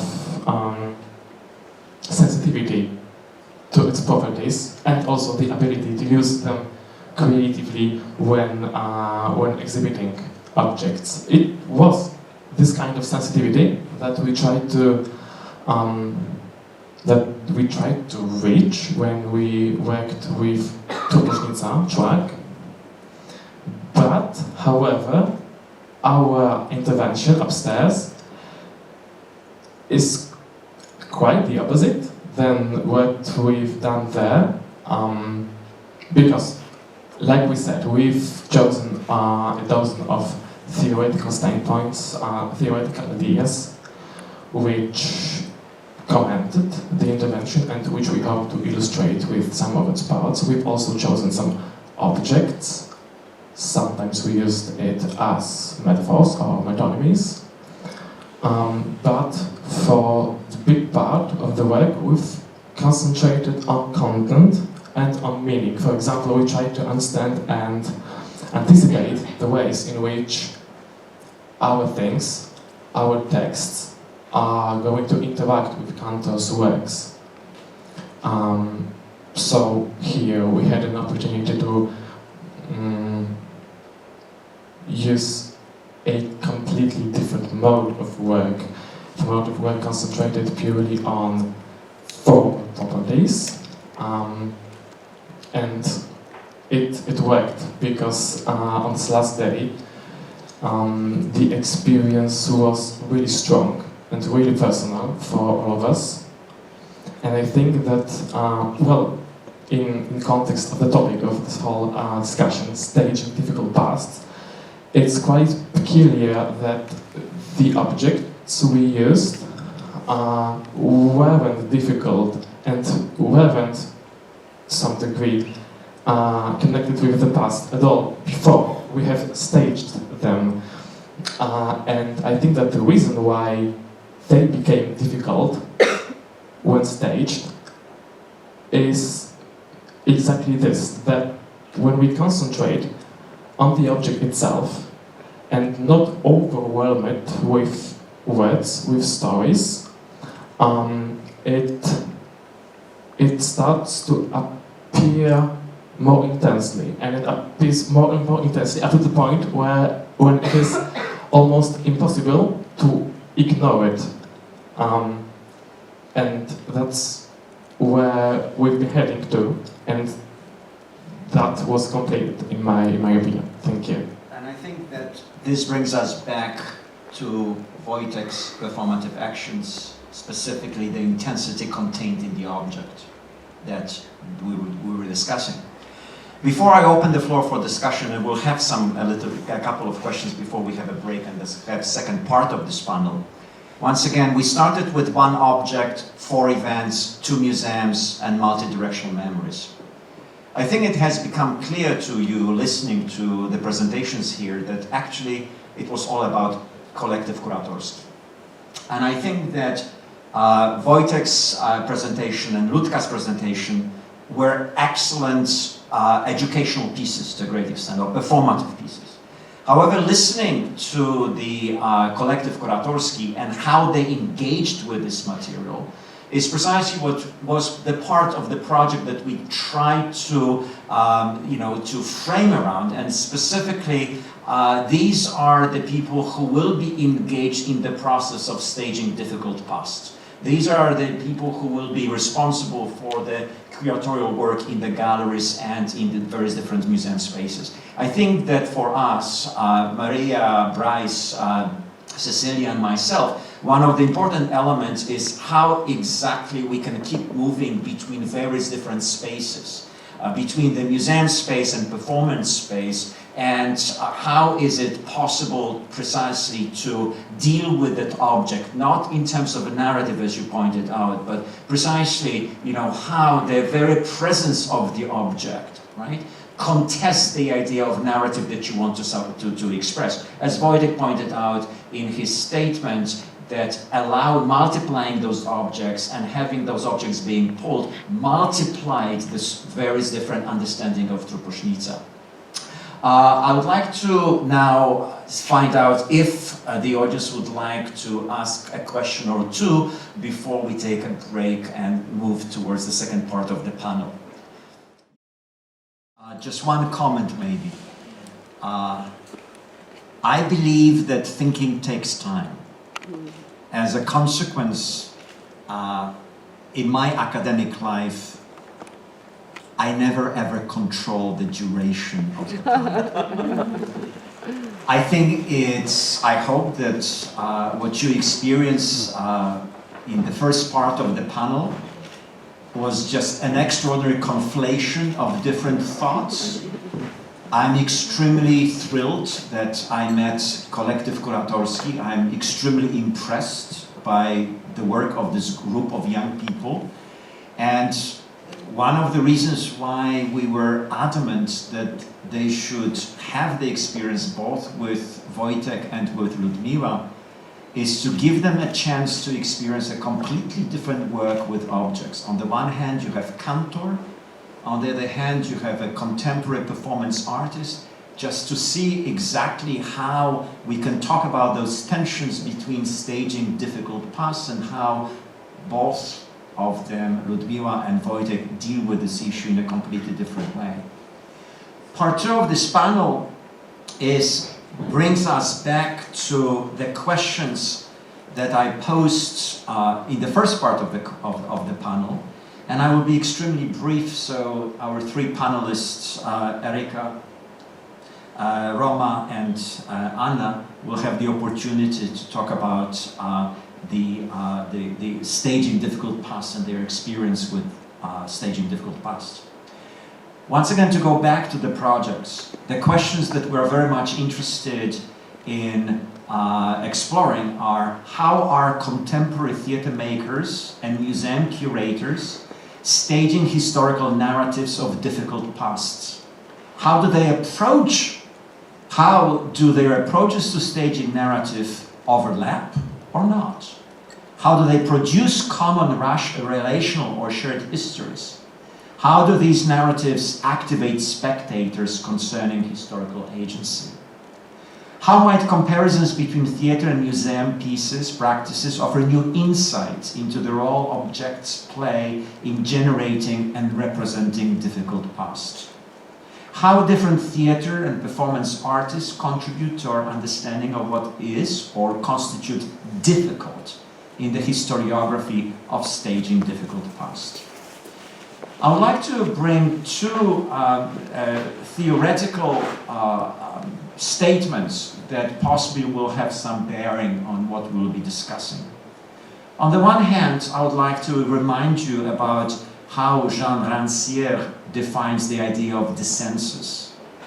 He talks, what dissensus means is an organization of the sensible, where there is neither a reality concealed behind appearances, nor a single regime of presentation and interpretation of the given imposing its obviousness to all. It means that every situation can be cracked open from the inside, reconfigured in a different regime of perception and signification. And this last sentence for me, it's crucial for precisely our experience with the objects in the afternoon. It means that every situation can be cracked open from the inside, reconfigured in a different regime of perception and signification. A new topography of the possible. On the other hand, there's Alain Badiou, who is talking about creating political truth as a series of consequences. And he's talking about political truth, not in a traditional sense, but in the book that you may be familiar with, The Rebirth of History. He's talking about how certain events, certain objects, like today's performative action, could be talked about through the intensification, the enthusiasm for the event. Contraction, a situation contracts around an active group, as today's group, and also a very specific localization, meaning here the bridges of Kraków and the movement between Ethnographic Museum and Cricoteka. At the same time, what I would like our panelists to talk about and talk about precisely is the idea of problematization of awkward objects, as for example truposznica. Awkward arts associated with difficult heritage. There is nothing more than difficult heritage in Poland, especially when it comes to the conversations around Holocaust. What kind of relations people have through their everyday objects of traces of the past histories. And I think that this is one of those objects. A toy is an object from our childhood. However, as indicated earlier by Wojtek, and I think that that comes in this question, what kind of relations people have through their everyday objects to traces of the past? What traces of the past are contained in that object without it being aestheticized, without aestheticizing reality? In that way, I think with Roma and Erika, I would like us to talk about art of witness, about awkward objects of genocide, about curating difficult collections, about the process of unsettling temporality, about the process of dealing with the need to release the resources which are historical or historiographic resources embedded in the objects, to reveal internal contradictions existing in that object, to talk about its state of unrest. And that will bring us to the malice of inanimate object. And Anya will talk about various different non-human agents taking over in the works of some performance artists. So this discussion also, I'm seeing it as a series of contradictions that will give us access, as we were talking about, to a new topography of the possible, using the notion of dissensus by Razzier. So Erika and Roma. So good evening and thank you. I also start from thank yous and multiple even, because first of all I need to say loud and clear that whatever will be said in a moment is not owned by us. So it's collective work done by Magdalena Ze here in the audience and Wojciech Wilczek. So we are only two heads of a four heads creature that worked on this project. We would like to now explain a bit as a kind of footnote to an event that was mentioned many times throughout this evening, trying to answer your questions as well. So I would like to thank you, my colleagues from Traces, my colleagues from Traces, a bigger consortium, some of them, my colleagues from Ljubljana, are with us tonight. Also Cricoteka, Ethnographic Museum, Kraków Ethnographic Museum in Warsaw, and Curatorial Collective I had the privilege to work with. So this is my mentioning that in performative way. So for our contribution to this discussion, we thought it would be useful to offer some of the broader context for Truposznica, or corpse carrier, the main objects that today's events focus on, as well as for Wojtek Ziemilski performative action. So to do that, we will tell you a bit about the research project in the context of which we discovered this object, as well as the exhibition we curated, Terribly Close Polish Vernacular Artists Face the Holocaust, in which the object has been on display since December 1st. The exhibit, as you may know, is in the Kraków Ethnographic Museum in Kazimierz, and we hope you all have a chance to visit it before, and or now before it closes on March 31st, and perhaps you can participate in some other events we are planning, like discussion about the exhibit's photography with the artist Wojciech Wilczek and Tomasz Szerszeń, that will be on March 13th. And in our closing event, we are planning a bigger discussion March 30th. Tomorrow, Erika will also give an English language tour, so this is a blurb for tomorrow events. So we welcome you to join us in the Ethnographic Museum. There's a part of research project funded by European Commission. This is Horizon 2020 project. It was a large multi-country project called Traces, Transmitting Contentious Cultural Heritages with the Arts. So Traces' aim is to provide, still is, a few more days to close the whole project, is to provide new approaches for cultural heritage institutions to contribute productively to evolving European identity and offer tools for Europeanization, to proceed in a reflective manner. The reflectivity in the previous panel was probably one of the most highlighted features of what was happening. Is extremely important. It was also important in our project. And all this, it does so by tackling the challenging problem of so-called contentious heritage, by developing and analyzing new forms of collaboration between artists, researchers and cultural institutions. The project has run from March 2016 until February 2019 and was led by University of Klagenfurt and Professor Klaus Schönberger, with 10 other participating institutions in 9 countries plus other partners. The project's main methodological innovation was its creative co-production or so-called CCP, which were collaborations among artists, ethnographers, or artist-ethnographers and cultural institutions that seek to tackle specific cases of contentious heritage and explore innovative means of communicating these to the public.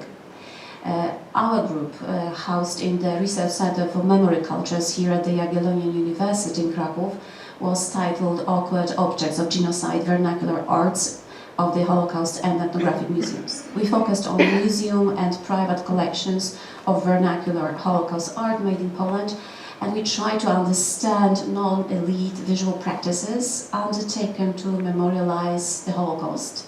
And also, we tried to broaden the conversation. That was very important to us, about existing and potential forms of memorializing the Holocaust.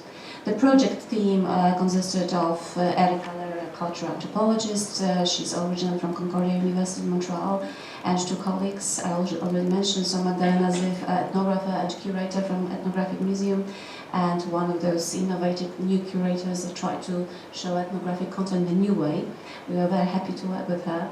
And Wojtek, a photographer very well known for his almost encyclopedic work on former synagogue and prayer buildings. Nie winne oko nie istnieje, so there is no such a thing as an innocent eye, and a recent work of nationalistic murals of football fans, Holy War, Święta Wojna.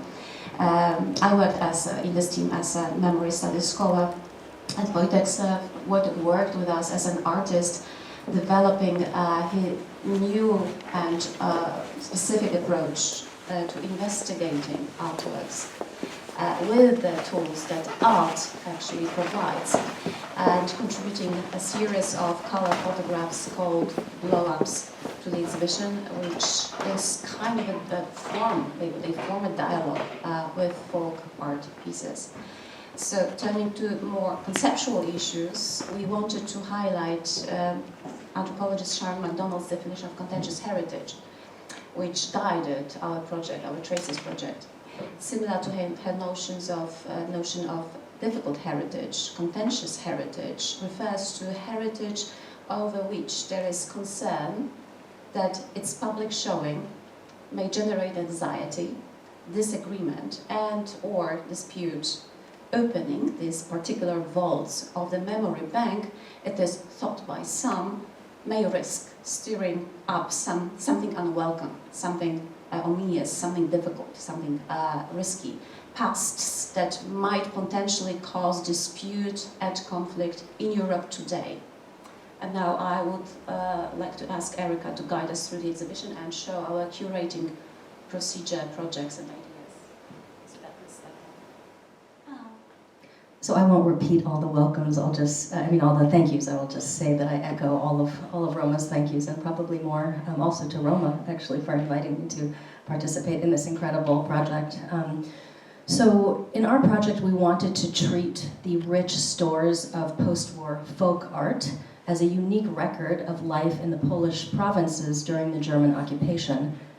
The fundamental question we posed concerned what vernacular artists knew about the Holocaust as it unfolded beyond the large urban centers. And in fact, not just artists, but what did people actually in the Polish provinces know, experience? What did they see? What did they experience? What did they remember? In light of the evolving discussion of the role that the provinces played in as a context for World War II's genocidal violence, we decided to look closely at artworks outside of the contemporary mainstream. We were interested in the quantity of artwork dealing with the war in general, with art specifically addressing the Holocaust as a very small subgroup of that, and the approaches that these works took to chronicling the Jewish genocide in this unique artistic language. We saw it as a kind of, perhaps an untapped source of information about the past, about history, about memory, in relation to Holocaust studies. So we searched the archives of ethnographic museums, open-air museums, public and private collections of Polish folk art located in both Poland and Germany. And that's a whole interesting angle in itself, as well as artists' own archives. We found artworks made in various media, so in sculpture, painting on glass, ceramics, textile, and graphic art. we managed to find a few dozen pieces that depicted the Holocaust consciously or in passing out of the some hundreds of objects that we photographed in total.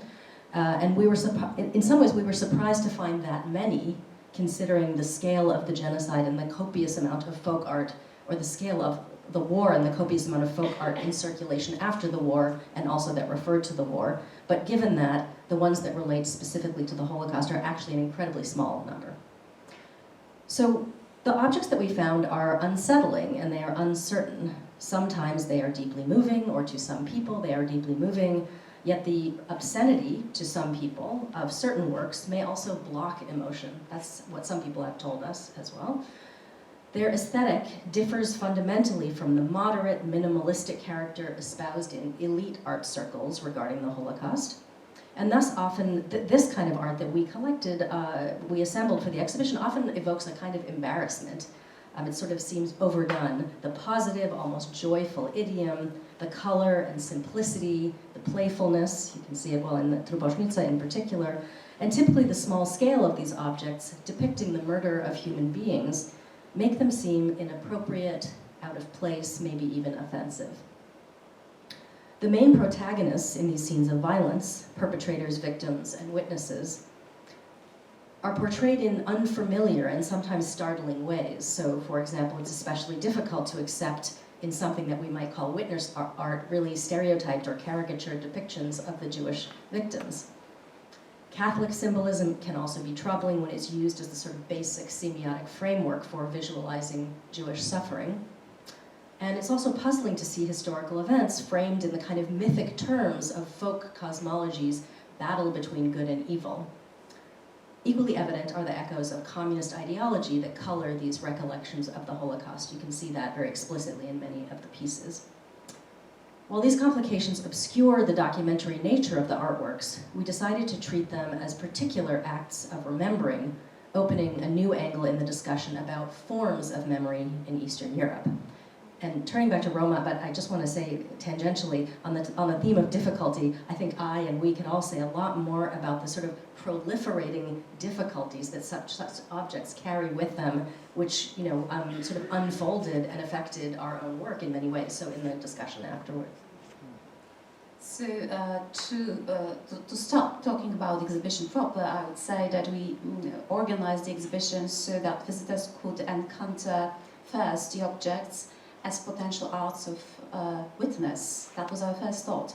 And then as they moved through the galleries, we wanted them to be confronted, as we ourselves were during our research, with some of the significant mediating factors that in fact came together to give rise to these unique art objects. The exhibit is, we hope at least, non-traditional in a few ways. First, it grew out of this long-term academic research project. And second, the exhibit is a very early attempt at publicly sharing both the materials we found and the initial ideas we are developing. We wanted to use the exhibit to start the conversation about research in progress. Many of our key questions are still open ones, and there is much research still to do. We hope to continue this inquiry. We worked to curate in what has been called an interrogative manner, meaning rather than being didactic and giving visitors answers, we wanted to spur contemplation, dialogue, questioning, and invite the audience to engage in this kind of co-thinking and sharing their ideas with us. So we have some slides just walk us very quickly through the exhibition for people who have not been there. We divided the exhibition into 4 main galleries. The first one is called simply Too Close, and it introduces artworks, a couple of artworks made by eyewitnesses to the events of the Holocaust, which is not the case for most of the works. So whether this was in the cases in this gallery, watching their Jewish neighbors rounded up by the Germans in their hometown, or another artist, someone imprisoned in a Nazi camp, seeing the treatment of various categories of other prisoners. This gives a sense, we hope, of the potential of this sort of art as a historical document. But here in this first gallery, we also introduce the problems of memory and emotion with an audio recording of one of the artists, the one who was imprisoned in a camp, talking about his experiences and his art. We also present the museum inventory cards for a set of figurines that he made representing Auschwitz prisoners, and point to the role of the museum in categorizing these works in ways that both defined them and also really obscured them for many years. So we feel like we were finding a lost category of objects that were sort of lost in the archive. And of course, Wojtek's photos are also introduced here in the first gallery, which are blow-ups of particular fragments showing the facial expressions on the figurines. And the idea here, I mean, Wojtek will obviously speak much more eloquently about this, but to sort of help shake visitors out of a distanced and also ethnographic gaze that really so strongly tie these objects, which actually were born in ethnographic museums in a sense, and bring visitors into a more emotionally receptive state.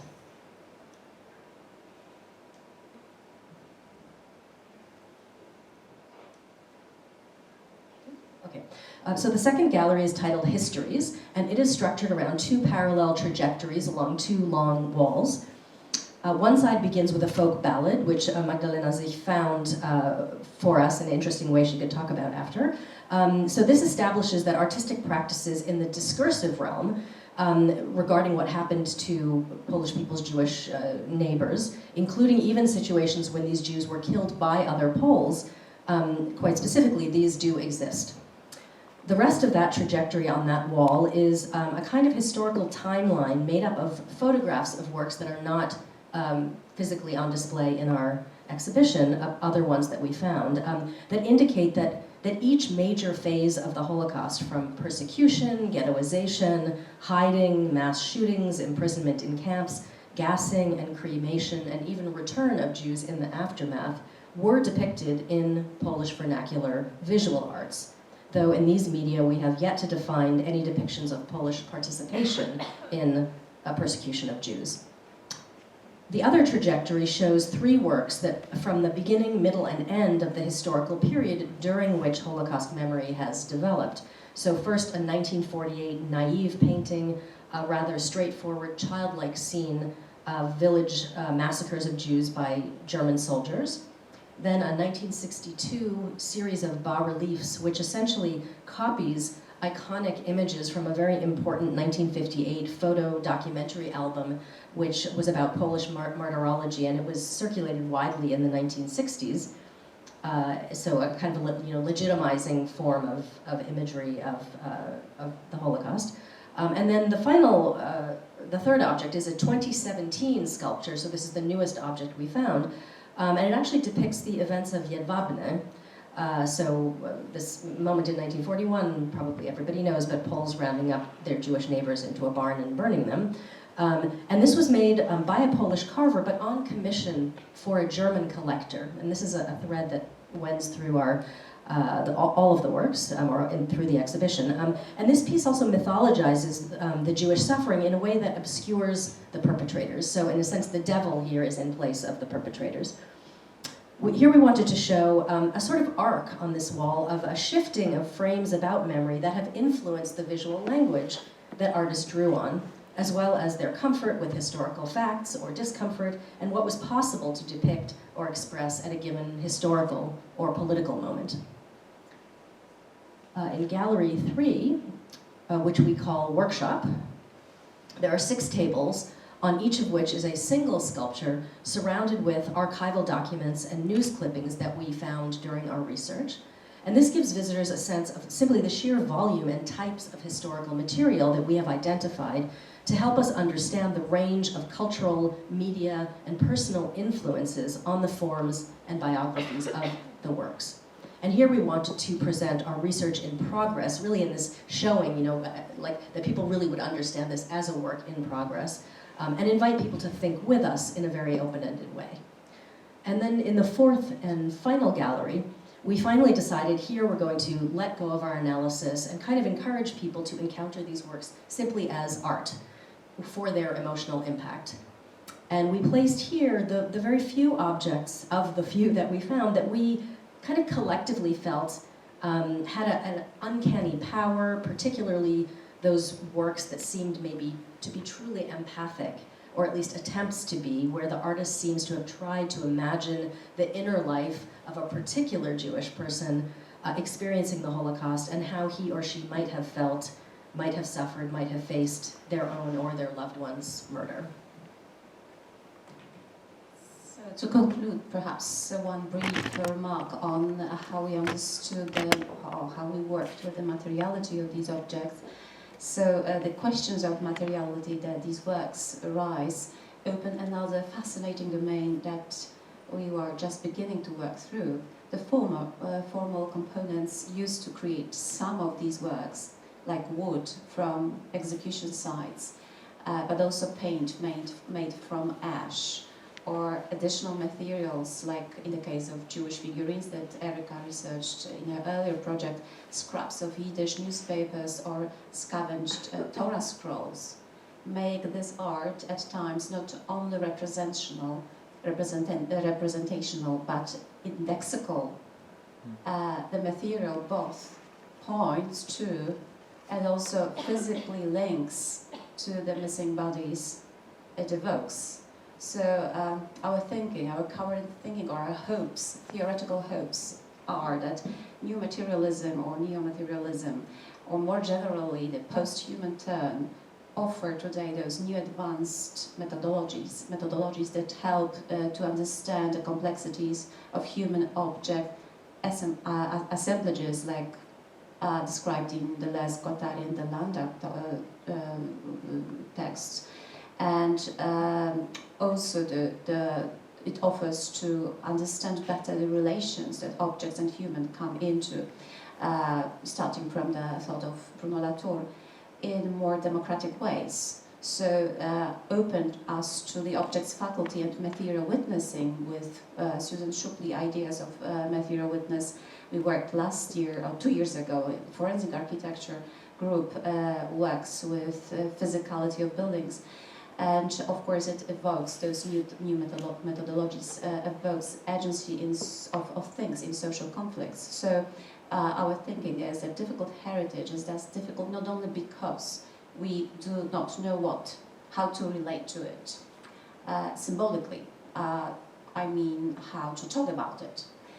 The very materiality of such heritage might be contested or awkward for sensual, affective, memorial, or other reasons. So all the non-semantic approaches, stressing the embodiment, materiality, movements, relations, actions, so non-verbal exchanges and non-symbolic means may allow us to better understand what is at stake in contentious heritage and help us to get access, finally, to the core of its difficulty. Thank you.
being in pain and, let's say, having fun are two completely different things, but of course the whole tradition of commedia dell'arte and so on proves that it is possible, and somehow it's very useful for different reasons. I would say that violence, disrupted narrative, repetition, mechanic repetition even, this is what slapstick shares with contemporary art. This is typical for slapstick, but it is also specific for lots of very important phenomena in performing arts or visual arts right now. And completely by chance, I found an object of art, ready-made, made quite a long time ago by Marcel Duchamp, who was one of so-called artistic godfathers of Tadeusz Kantor. The name of this object is a trap.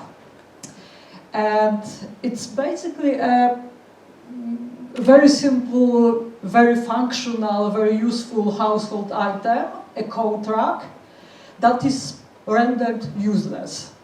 It's nailed to the floor and it's really, just lying in the middle of your room. Marcel Duchamp said, trap is a three-dimensional pun or a three-dimensional joke. I don't know, I think you can translate it from French in both ways. And something to stumble over. So he suggested the impediment and stumbling that puns inherently endanger.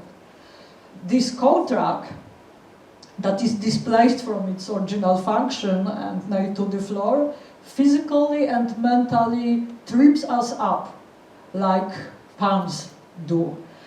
And I think this is a very good example of how to deal, or a metaphor rather, how to deal with difficult past. I think you all know this German way of memorizing Jewish people who were killed by Nazi regime. The small metal cubes that are in the pavement, and their name is Stolpersteine, and Stolpersteine means something you stumble upon, something you trip up. And I think one of my ideas was that maybe that's it. Maybe one of the ways to deal with difficult past is to make us stumble, to stop for a moment, to somehow be forced to change the way we move and really go in a completely different way. I'm not sure, but I think the Polish translation someone created recently is potykacze, this kind of cube, artificial stone that makes us stumble upon. And when I think about this malicious, awkward objects in Kantor's work, I think they really have this kind of function to make us stumble when we are watching a very, very serious performance, and then suddenly we see this strange, awkward toilet with gallows in it, and we really don't know if we should laugh at it or maybe we are not supposed to do it. This is really this kind of very strange situation. And in Kantor's work, malicious objects also punish people for their foolish pride, for their hubris, Jane Bennett, in her book Vibrant Matter, A Political Ecology of Things, writes that people usually disregard these material powers, which can aid or destroy, enrich or disable, ennoble or degrade us. In any case, call for our attentiveness or even respect. And another discovery, Andreas Słomiński, a contemporary German artist with some Polish roots, who seems to be very similar in his thinking about malicious objects to Cantor's thinking. I can show you some of his objects. For example, this is a pram, but also a trap for birds, but also for this baby. So it's dangerous, it's malicious, it's strange, it doesn't make any sense from, let's say, normal point of view. And yes, it really changes our way of thinking about some stuff. This is another trap by him. When you try to approach this trash bin, you get caught in this kind of trap. A bed you can't use because it's too high, and it keeps moving higher and higher if you want to climb it. A flying toilet, completely useless, malicious, dangerous. And this one is a little bit different, but my favorite Cantor's happening is his encounter with rhinoceros. So when I saw this bike, it's so similar to this rhinoceros and also eternal wanderers carrying all the stuff with them. So I don't know if he knows Cantor. I still have to find out. But there are so many similarities. It's very interesting. And this way of manipulating objects, changing them so they become more active, and also something that makes us stumble upon. It's very interesting. And just two more examples of malicious objects in performing art. Two theater directors that keep repeating that they are Cantor's followers, and that most of what they learned about theater, about performance, they had learned from Cantor. One of them is French stage designer and theater director Philippe Kahn. This is this quotation by Jane Bennett. And Philippe Kahn's theater is very interesting because Jane Bennett writes about political ecology of things, and what he does is really this political ecology of things. It's a completely dystopian theater. He likes to create Beckett-like spaces where all the sophisticated machines, objects do not work anymore. One of his favorite plots is a broken car that you cannot use anymore, or broken plane and broken machines. So people are somehow forced to use only very, very simple objects. And all these very simple objects gradually take over. And for example, in this Lehrer de Serge, we can see a kind of very strange performer who creates theater out of simplest objects.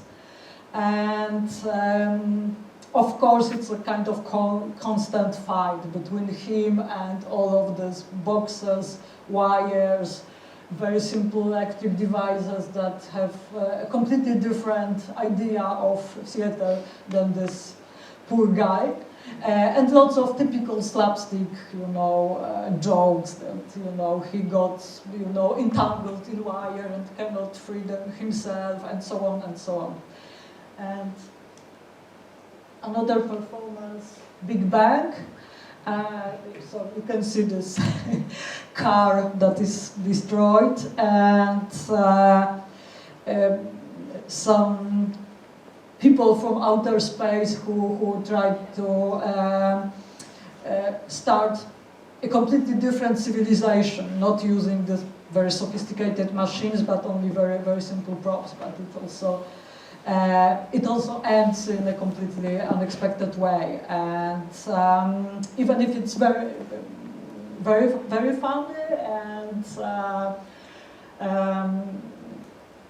all of Philip Kahn's performances are considered to be comedies, there is always this kind of dark, unheimlich feeling about them, that there is something really strange about this world that falls apart, and what we are really watching is probably a little bit like in Beckett's Endgame, that they were making fun and making theater somewhere in the underground, but there is nothing outside of this underground anymore, and this is the only way they can survive somehow. And another theater director, composer, Christoph Marthaler, who also loves to use slapstick, malicious props. In this performance, it's a malicious, nasty washing machine. A very, very dangerous object. Of course, very funny, because when you are watching a washing machine that is malicious, it's not an atomic bomb, but somehow during this performance you feel that there's something wrong in this world in which this washing machine could be really a source of danger. And probably the most famous performance of him, Murs den Europäer, very clearly inspired by the Dead Class, by Tadeusz Kantor. Again, an abandoned place and lots of small malicious props and objects. Even those letters that are written on the wall and are very optimistic, because it says that we don't want our time to stop. We are thinking about our future. It gradually falls apart. All the letters are, falling one by one, and the audience is laughing because it completely changes meaning. And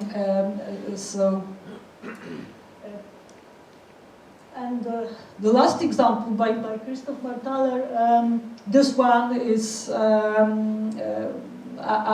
left this one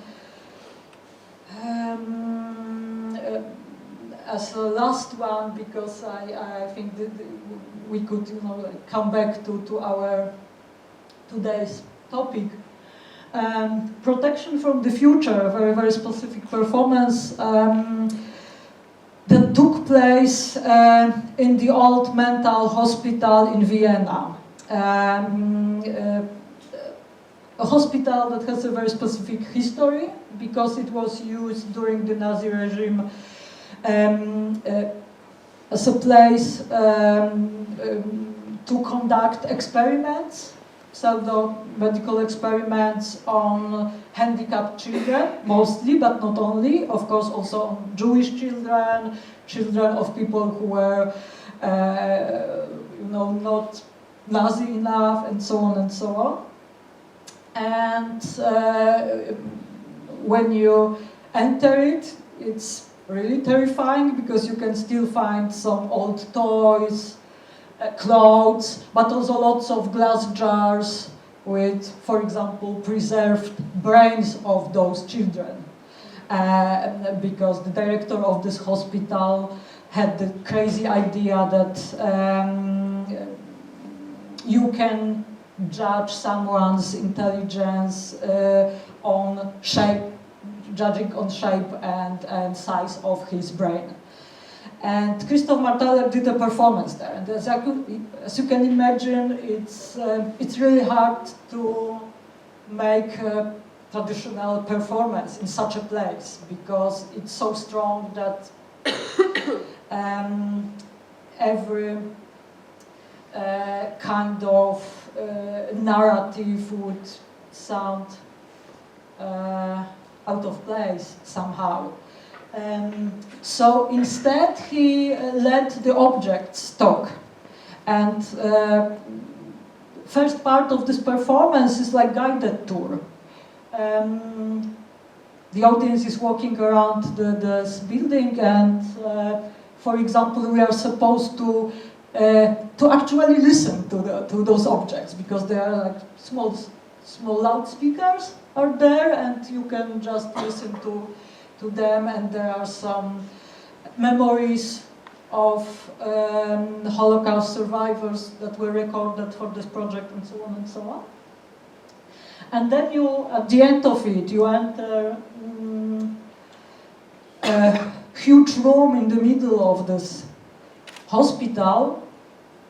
There are some performers, and there are performing kind of slapstick comedy performance, like a typical comedy show performed by children in kindergarten, for example. The only difference is that when they want to play with instruments or toys, all these malicious instruments and toys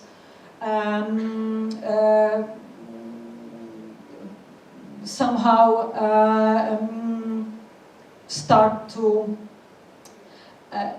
fight against them and attack them, and really become dangerous tools, and really become something you should avoid if you could. So it suddenly becomes very uncomfortable and very strange, and you really don't know what to do with it. And Martaler said that it was one of his biggest inspirations, the way Cantor uses his objects. And he believed that creating such kind of performance probably would help him to avoid this very popular trap that you can either let the victims talk about their experience somehow, either the perpetrators, and of course we have these very different narratives, and he didn't want to have to choose, and he decided to make all of these objects protagonists of this performance, and to be at the same time victims, kind of victims' memory, being allowed to speak from walls, from tables, from boxes, but also perpetrators, also to show us how to, deal with handicapped people that are not welcomed in our healthy society. So that's one of the examples that I think really have something to much to do with Cantor's strategy, but the topic is so broad and so complicated that I'm going to stop at this point. And Okay, thank you, Anya. I think that is it the question of malice?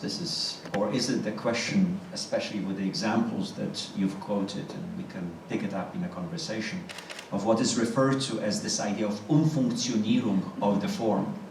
That I wonder to what extent we may call it a malice, as opposed to precisely those objects, participate in this Umfunktionierung of the form, that is the form that is superimposed upon the object ceases to exist. And I think that for me, listening to the two presentations, on the one hand, both of the presentations talk about this new topography of the possible. And it seems to me that whether the objects are the objects at the ethnographic museum, or the objects are the objects in the performances and the art pieces that you indicated, there is the difficulty, the staging of the difficult past is exactly this idea of the need to release the resources already embedded in the object to reveal its internal contradictions, which are denied by the established state of affairs, history, for example, or memories, which makes for its destructiveness and the possible alternatives to the status quo. And I think that the object that you have precisely, here on the screen contains this Umfunktionierung of the form, as we've been discussing in the first part of the presentation, specifically with Ziemilski and Ryba and the Kolektyw and their interventions. I think that those presentations by you clearly indicate yet another example, yet another possibility. I know that the wine is waiting upstairs. However, before you get your wine and food, I really would like to find out if someone has got a question. Yes, but we need to... give me...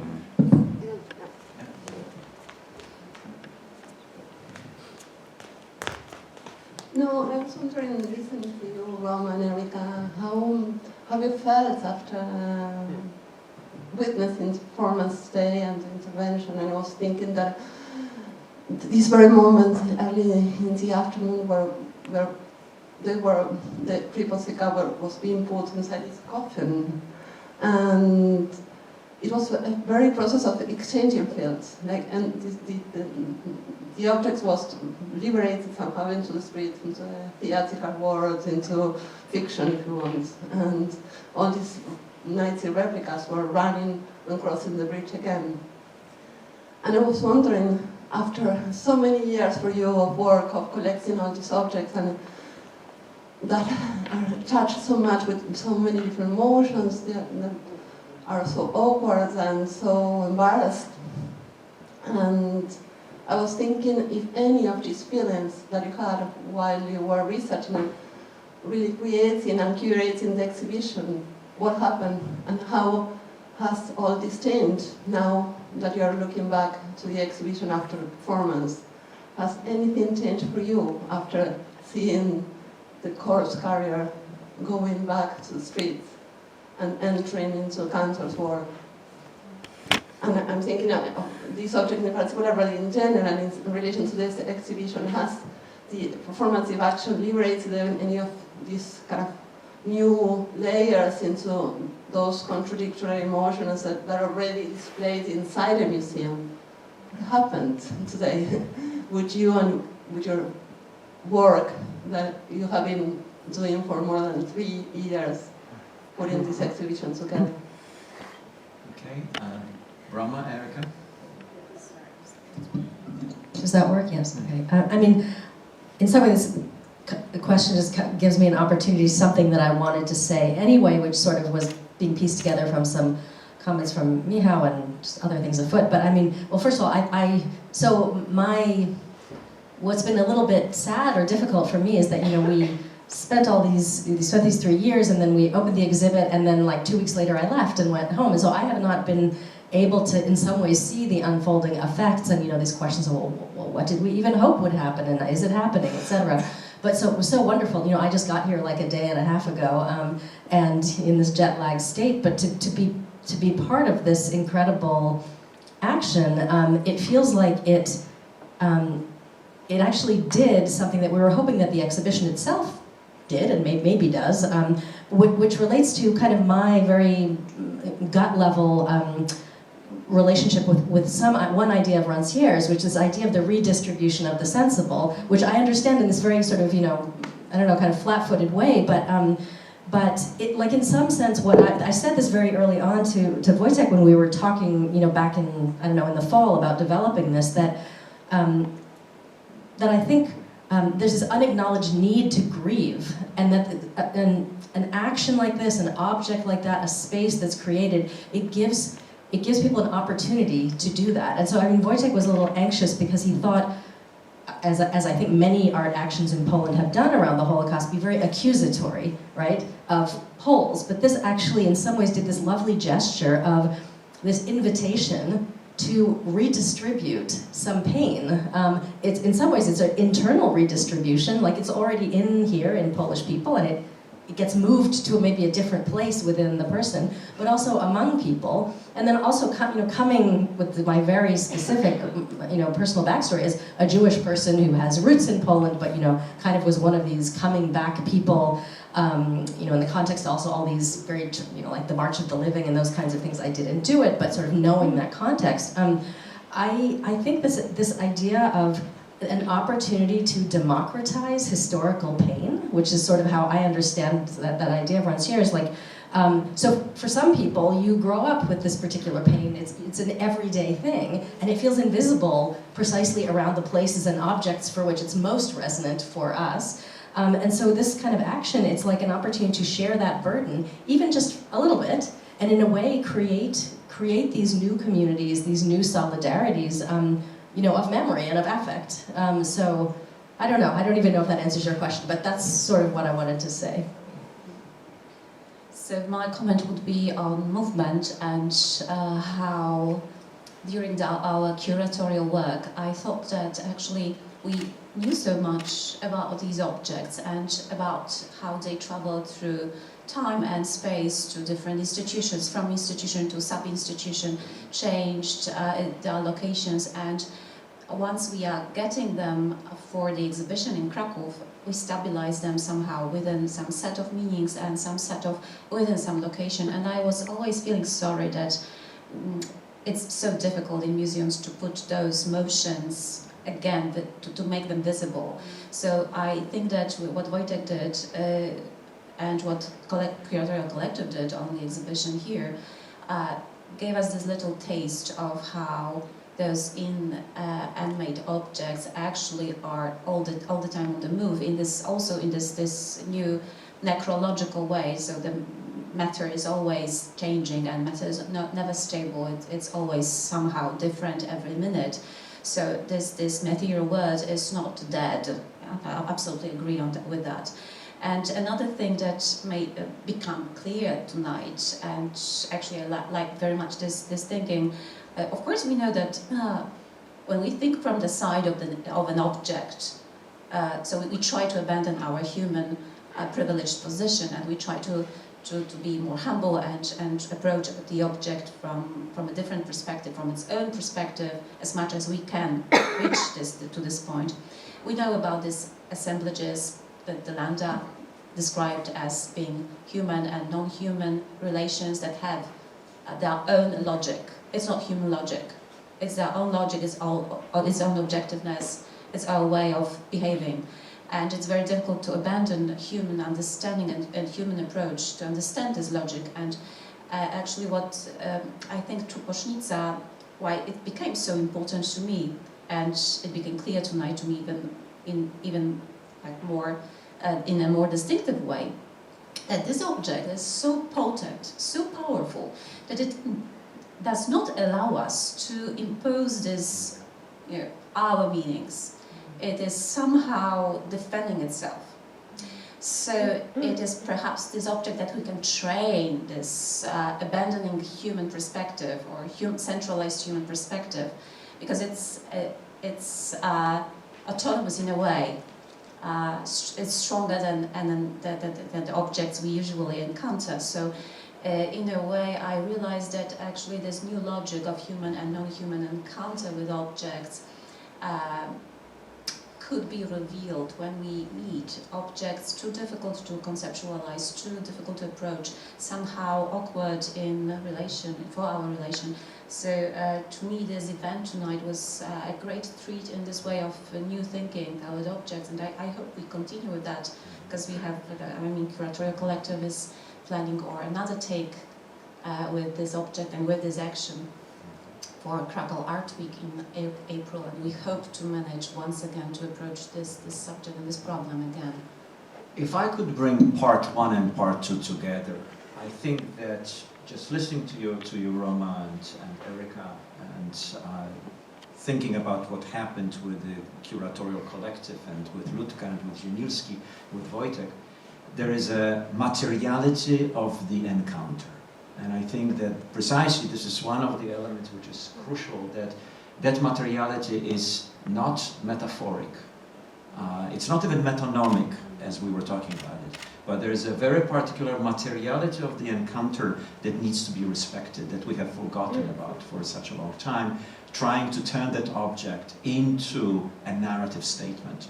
And I think that the statements by the collective, by Ludka, by Wojtek, by Erika and Roma, and by at the end by Ania, keep talking about various different strategies for indeed encountering in that materiality what is difficult and how to deal with the difficulty in the difficult past. And so maybe I will use this as a note to thank you all for participation. Thank you, the panelists, and specifically bringing various different thoughts together, even though we were talking about different presentations. On the one hand, the exhibition that you had worked for 3 years, and Anu, the cantor on the one hand, and Deschamps and Matauer and some other performance pieces. But all of them are trying to establish the materiality of a new topography of the possible in the thinking omnidirectionally about the past. Thank you so much.